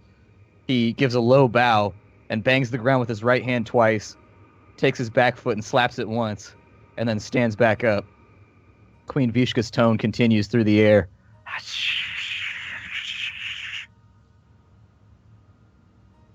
He points at the rest of you, bangs on the ground twice, and then crosses his arms, banging one more time on the floor. And she quiets down slightly. With her two front shovel-like legs, she begins to pick up stones and arrange them in a pattern. Ollie looks over at you and he says, bow, everyone. I will bow. Okay. Did you say you would not bow, Gray? I said I bow. Sorry. Okay. So you all bow prostrate, essentially, in front of this massive creature. And with that, Ollie says, all right, step backwards and rise. Wait by the door. Reminder that we have the meat. I hold out one of the big chunks from my robe. Bring it forward, bring it forward. I had almost forgotten. Oh, okay. I take off my outer robe and I turn it upside down and just dump out all the pockets. So you begin to bring the meat forward, and Ollie begins to gesture with his hands at it, and he arranges the stones a certain way. You see Queen Vishka look at the meat, then look at him. Her tone picks up for a moment, and she moves stones into a different pattern. He looks back at you. She accepts the offering. She accepts the offering. I whisper to him, how's it going on a scale of 1 to 10? General meet and greet right now. Pleasantries. I step forwards. I produce a pouch of gemstones, and I sprinkle it in front. I bang my arm against my side, I bang the back of my leg just like he did, and then I step backwards. There's a shudder for a moment, and the queen seems taken aback. She sort of steps in your direction, but then looks at Ollie. He says, "No, fool!" and pushes you backwards, and he begins hurriedly moving stones. They have a complex ritual. It has to be done in just the right order. Don't step back and don't do anything. I take the patch back and I just... I'm just gonna look at Dax, like, shaking my head. I told him to tie his tongue. He did, but not his feet. How could you not know the customs of the spider people, Dax? I know. Shame on you. They need Over some the sort of next few exchange hours. program. Over the So next instead of few hours, offering meat, can we offer Dax? Is that like an option? Like, do they want like fresh meat? I mean, I know goblins a little absolutely, gamey, yeah. but I Just mean, shove like, him forward. He can make a new character for next week. Yeah, it's There fine. you go. Ugh. You all step back after seeing this social faux pas, apparently that you weren't even aware of. And for the next few hours, you stand there mind-numbingly bored as they move stones around. They sit there just sliding stones in different directions, apparently having some kind of coded chess. conversation with one another. Like chess. After about 3.5 hours, it finally ends, and you see Ollie bang his arm twice, back foot, and then bow, and he says to all of you, "Those of you that are awake, bow." Okay. And with that, he says, "Stay bowed and crawl backwards out of the room." Still Crawl. facing the queen. So I'll actually say out loud while still bowed. Crawl. Yeah. On all fours backwards out of the room. We're almost done. We're out of the woods. Ray, I mean, I could mind make you do it, but we kind of came to that whole understanding about being brothers. Sometimes we have to take a little bit of a loss for the greater good. I'm sure the Grey Lady would understand. Come on. I thought postulating was the loss. And I will crawl backwards out of the room, gritting my teeth and cussing under my breath. One of the younglings, one of the little offspring of the Spider Queen, exits the room and looking at you through its adorable tiny baby spider eyes, taps both of its feet. Ollie, as he stands up and brushes himself off, he says, "Well, that went pretty well. I'm glad we went through with the hunt. They're in a bit of a state right now. It appears as though the Kizrathi have been giving them as much trouble as they were giving us." Can we trade extra gems for an escort? "We have one." He motions to Oh. the small spider in front of you. For now, Does it understand us? the way a dog might understand you, perhaps. Don't get me wrong, the creature is smart, but it doesn't understand our speech. They speak in sort of a code along with that noise they make. It's sort of like the noise is their smile or the raising of their eyebrows. It's the way that they emote to go along with the code that they speak in through tapping. You don't want to know how long it took us to work this out.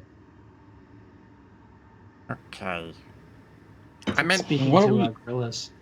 What are we supposed to do with it? It's going to lead us. There are several things we need down here. If you're all right with that, we have the Queen's permission to be here on one circumstance. Which is? We kill Kizrathi? I told her that I was headed towards the gate. A wild Mormon arrives. Whoa. Uh-oh. Hi. Mormon, How are you? There's you're looking a lot There's- more awake. There's Now the fashionably overlay's gonna late. be all wrong. There's fashionably late, and there's Bentham late. Yeah. Well, no. See, for the first half of the show, you were possessed by Yeah. the Okay. ghost of Splattercats. Also, you died past. several times, and you've got like 5 more injuries now. Yeah. You're That's really okay. ugly. You've got That's what- You got Listen, triple wounds. disadvantage listen. on persuasion. Bleeding out. The dwarves said they know a way to make a stone foot to replace your right foot. It's whether or not they can actually attach it above the knee that's the concern. You know what I mean? It's a lack of articulation Well, in the is knee joint, so... Yeah. Is that necessary though? Because if your foot gets removed, it turns to stone anyway. You just reattach it. Yeah. But we need a functioning. We need like a Yeah, like functioning one. Dwarves can be- yeah. the joint where it broke, like, it was a horrible tear, like, it got pulled off, and there were, like, sinews and stuff. It would be very hard to reattach it, like, it wasn't a clean... Literally, I have a crowbar for trying to save you. Okay, it was literally I'm carrying this to try to save you right now. It's rough. Oh man, you should have been here. Yeah, your leg got stuck in a cyclops. It was just a mess. It was just Yeah. the worst. Yeah, From and what you little I asked heard, for it first. seemed like everyone was getting horribly murdered. It was Yeah, bad. it was. It was, pretty yeah. bad. That's an This is what accurate, happens when you ignore the explanation. objective. Yep. So the small spider starts to lead off down a corridor, and as you walk, he says, stipulation is that, well, they've got this. He pulls out a large carved, almost princess-cut piece of alabaster stone. It's covered with runic markings all around the edges in a foreign tongue that you're not familiar with. Bentham, you would recognize having seen that at the ruins when you blacked out and you had your vision. It just is timing. the language of whatever that race was that you observed during your vision. Can I like make a mental note of it, or like start sketching that quickly? Are we on the move? Did Sure. you say? Yeah, you're walking slowly. I'm The gonna little quickly one- grab a notebook and start writing stuff down.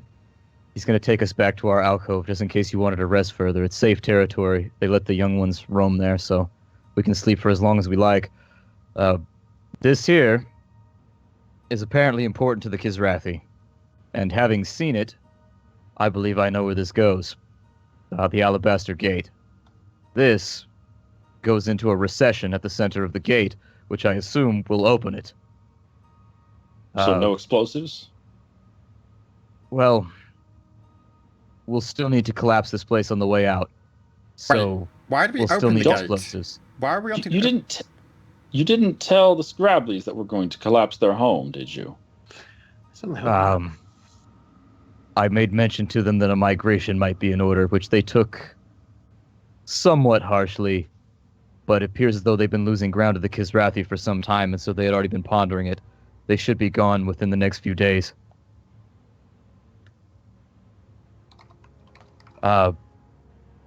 They have a problem. Their king was taken while on a hunt by the Kizrathi. Should we come across him, our permission to be here is stipulated on the fact that we slay the king, apparently. Some of them have observed the king in some kind of warped state, hunting their own. I'm perfectly fine with this. Good. The rest of you? We don't really have a choice, do we? Well, we could head Oh, you back up killed to him the on- surface and be done with this place, but sure. I don't We see the have a problem, task. Dax. Let's see it through. You killed him above ground, now you kill him below ground. What's the difference? Ollie sort of looks at the small spider for a moment as though he's worried he's going to understand what you said, but he seems to write it off. After some time walking, he pipes back up and says, so, as it stands right now, we need to get to the cages where the explosives are stored. In addition, there should be some tools there that can be used by the group in order to, if you've lost weapons or if anything else has been removed, you may be able to get something there, although a lot of it's broken. The place where we keep the explosives in the communal workshop where we would mend tools and things of that nature. So I'm not sure how much of it is still in decent shape. But when we I look arrive over there, at Dax. Rope, perhaps? Oh, would be good. So just where's the armory then compared to the ammo store? one and the same. Oh, So okay. they're adjoined. It'll be a ways.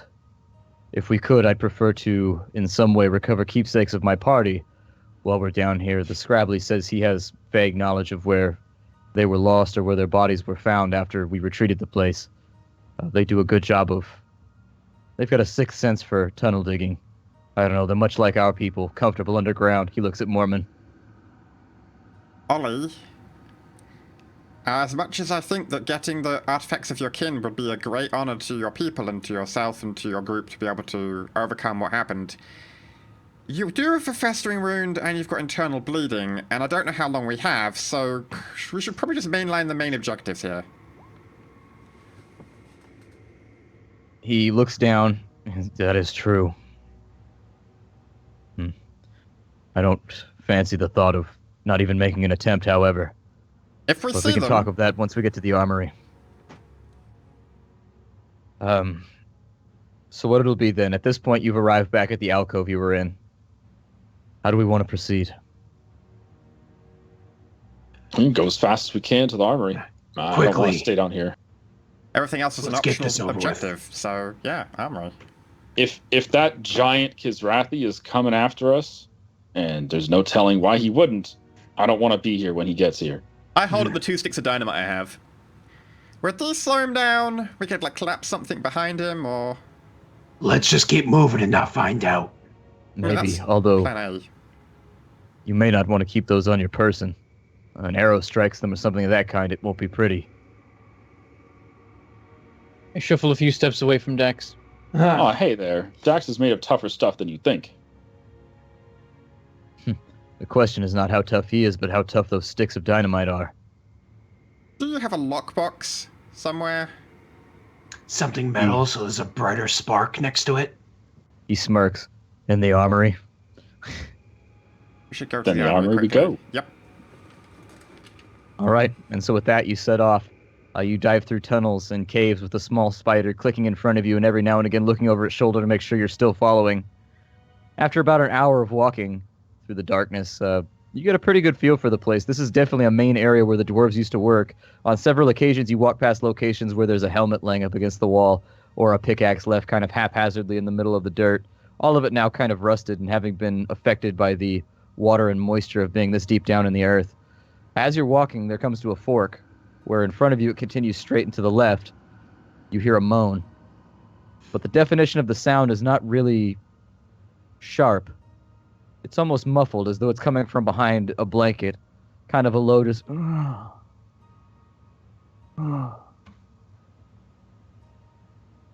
And then you hear the sound of conversation. Almost in a broken Dwarvish. Those of you that speak Dwarvish will hear the conversation. I'll stop and listen then.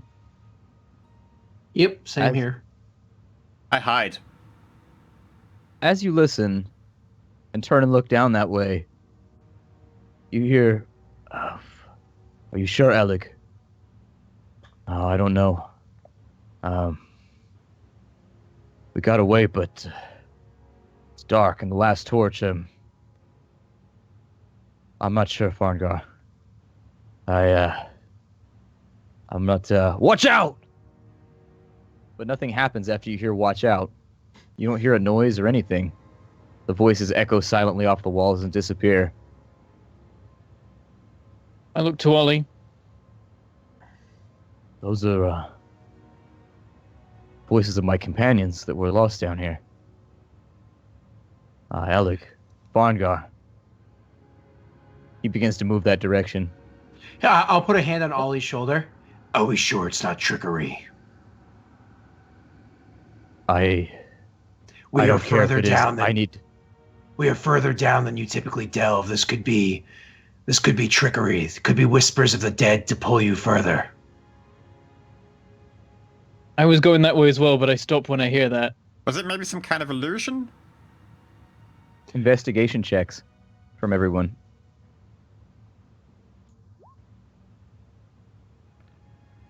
Why do I always roll bad? Ooh, 16. I actually have a 19. good roll on that. Davi and Dax, and also Ollie. Ollie says, "I don't hear anything but the sounds of falling water now. You can tell from the slant of the ceiling that this area is collapsed. There's nothing alive down there." You all quickly come to the same conclusion. I think don't we hear should go look. It would ease my conscience. I'm going to take up the rear on this one and Okay. kind of watch our backs in case anything comes. I will Sure. stealth ahead, if that's okay with you, Ollie. I just want to make sure that nothing's there to ambush us and using the memories of your companions as a lure. Yeah, Sure. I'd like to turn on what's it called? Detect magic. Okay. Just in case we come across anything obvious. 9. With Detect Magic, you do notice sort of a haze in this area, and you see the figures of 2 dwarves standing there, and then rapidly they crush downwards to the floor and are gone in just a kind of a puff of magic. As you walk down the hallway, perception checks. Your friends Same aren't here. Your friends aren't here, Ollie. They may have been at one point. There's some kind of, I don't know, echo of their being, but they're not here right now. 22. Gray and Dax, as you move down the hallway, well, all of you see that it has indeed collapsed. There's nothing but a huge pile of debris in the back end of this tunnel. Dax and Mormond, you both catch sight of something glinting and shining at the bottom of the pile. Gold?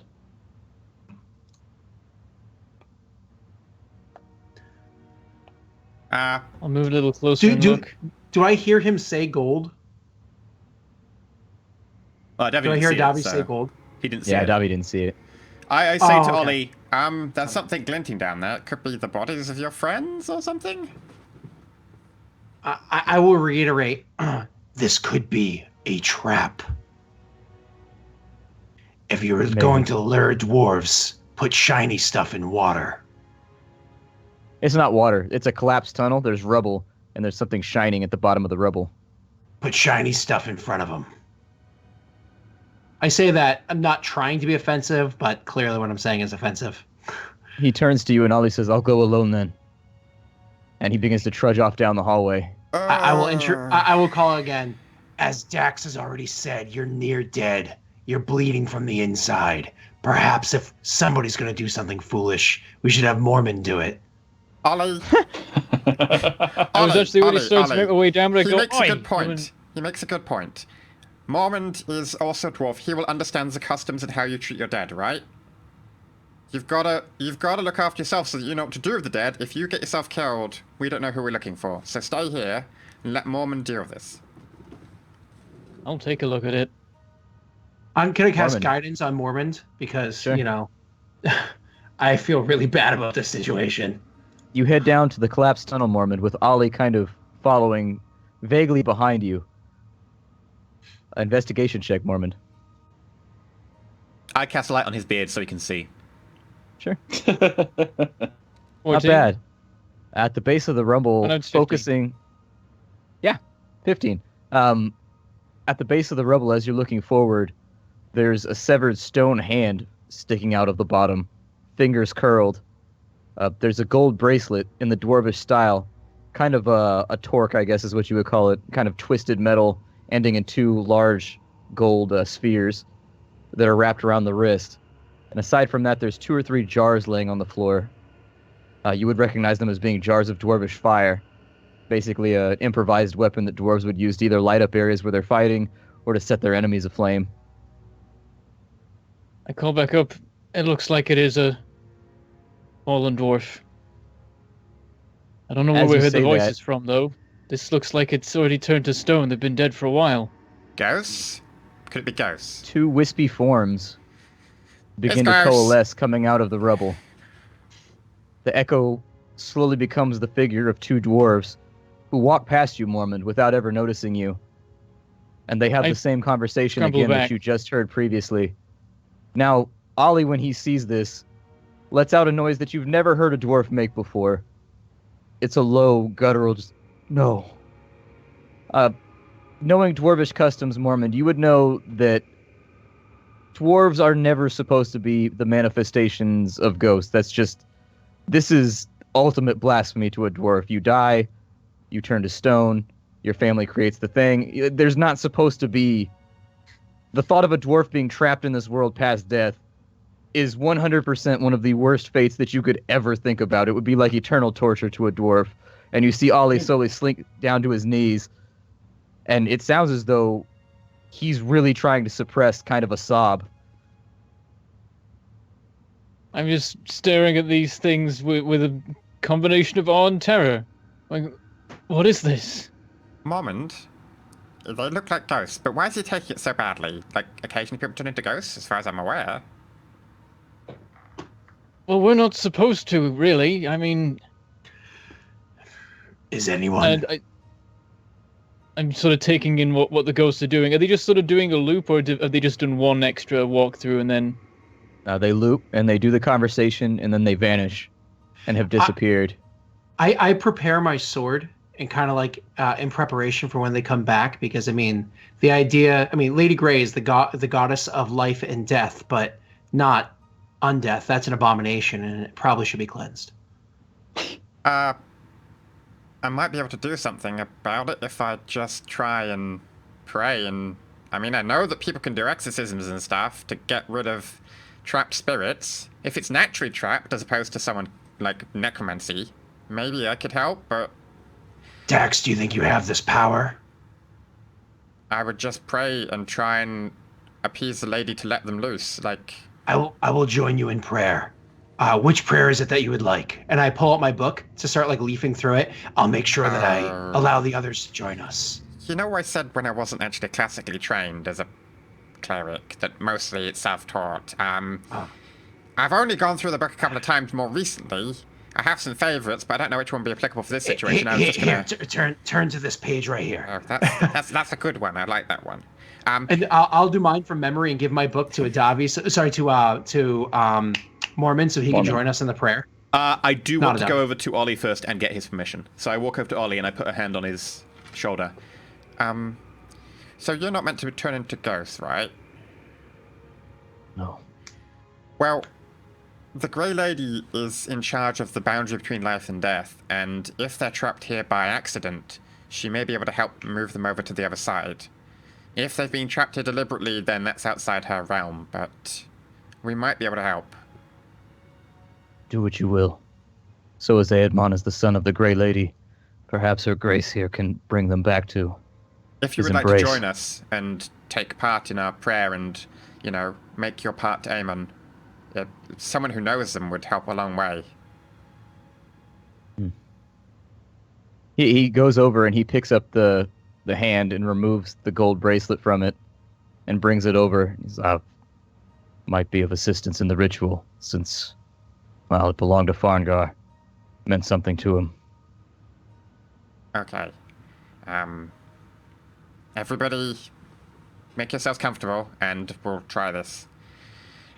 So we have is Ollie joining on with Mormons, like sharing a book together, like sitting in a pew at church or whatever, and then you have Dax is using his own book, and you have Davi off to the side eating some pocket meat, watching. Yeah, basically, he nudges you, Mormon, and in a low voice begins to sing a funeral song that every dwarf would be familiar with. It's basically the dwarvish version of Amazing Grace. Like, it's essentially it's sung at every dwarvish funeral. It's the one you lead off with, basically. I love that song. Such a The beautiful rest in of then. you are free to do whatever ritual you wish to do, but the two dwarves are locked in what is a traditional song right now. That is Is absolutely it bad fine. that every time I hear Amazing Grace, I always think of Firefly, in that scene where they bury the hooker in Firefly? And I'm always like, oh, this is a great song. Remember that scene in Firefly where they buried the hooker? This is great. There you I go. love this. It's a good song. Chat is suggesting that with Detect Magic turned on, I would be able to know if this is an illusion. It's not. Okay. You're not sure what it is, but it's some kind of manifestation. It doesn't appear to be hostile. It just appears to be like a memory that's locked and just playing over and over again. Okay, and so that It's none of my business. I sit down. And I start reading.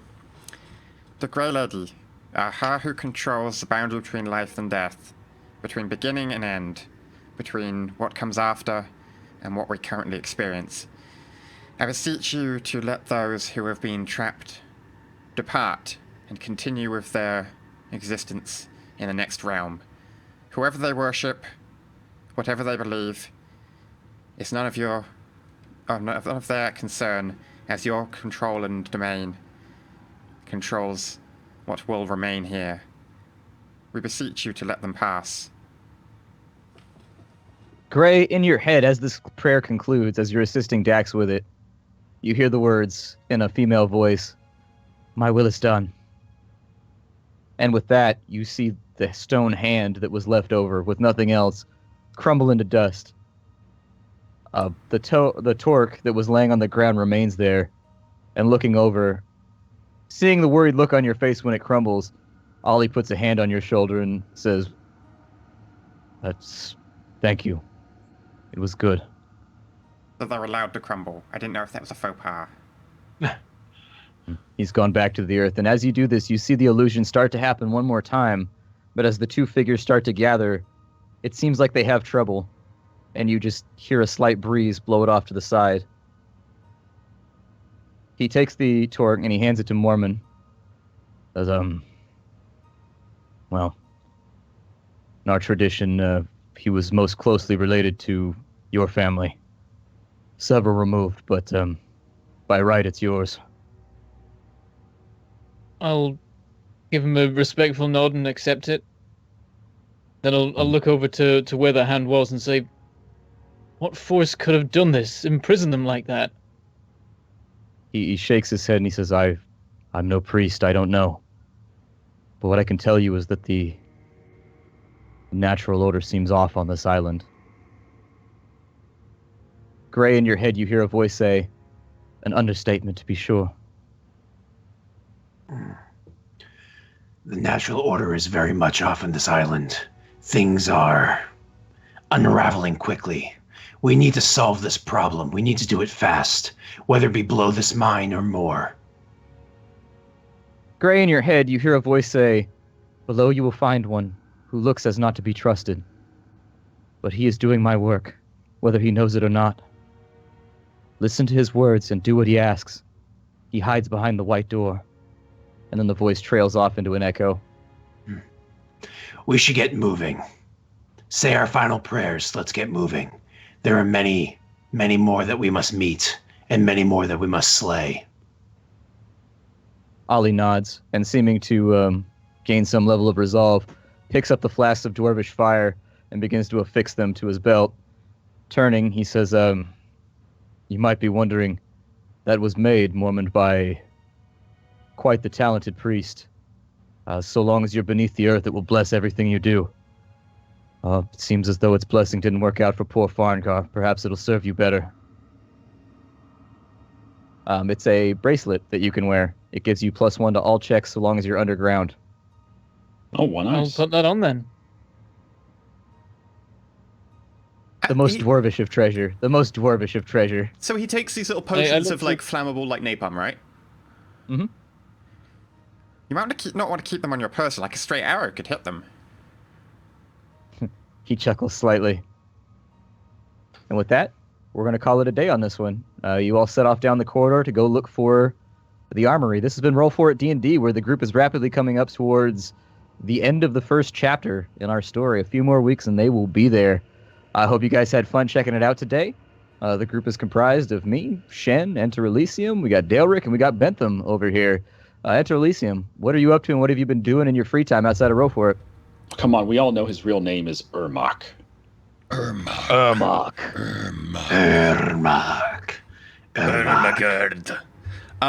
Well, also, we need to read out the tips from tonight. Sure. We had none, so that was quick. No. Yeah.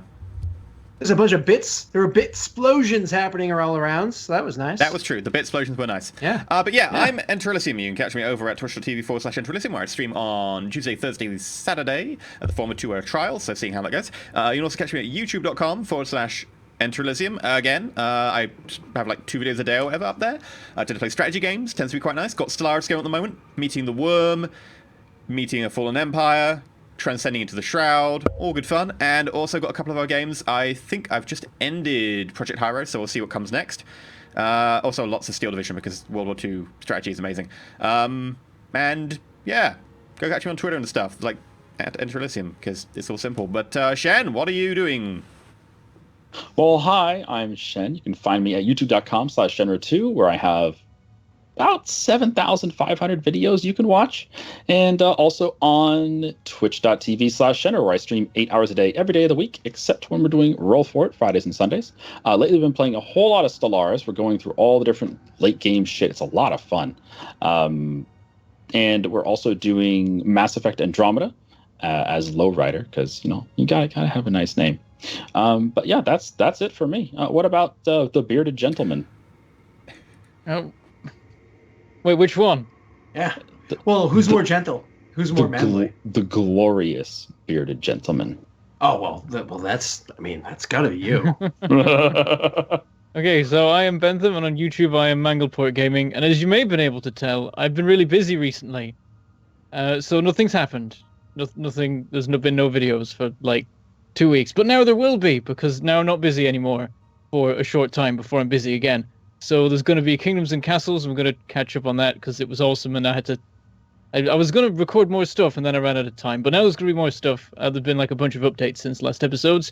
Also, there's going to be new Factorio updates. It's going to be next week. It's going to be amazing. There's so much cool stuff. There's like nuclear power plants, and all the art's new, and all of these crazy awesome things. Which is what happens when they work on an update for like half a year or whatever. I've been watching them do the small little art updates. They're all really impressive. And now it's all happening. There's going to be there's now like 7 different kinds of science pack instead of 4. It's crazy. And that's pretty much it. And then I'm going to be really busy again. That's it. But for now, it's all good. Who's next? What about Delric? Yeah, it's me. All right, so let's see. You can find me on Wednesday and Thursday nights at 9 p.m. Eastern Time, or like 6 p.m. Pacific, if that's your thing. And I'm playing with I'm the DM for, what's it called? Lost Initiative. I don't know the name of my own show. It's a Lost Initiative show wherein we're playing 5e Dungeons and Dragons in Faerun on Wednesdays. We play Fantasy Flight games Star Wars on Thursdays. Some great peeps over there. Have some good fun. Obviously, Fridays you have me here. But actually, starting next week at 9 p.m. Eastern Time on Fridays, you can find me over at twitch.tv/DelricMaster.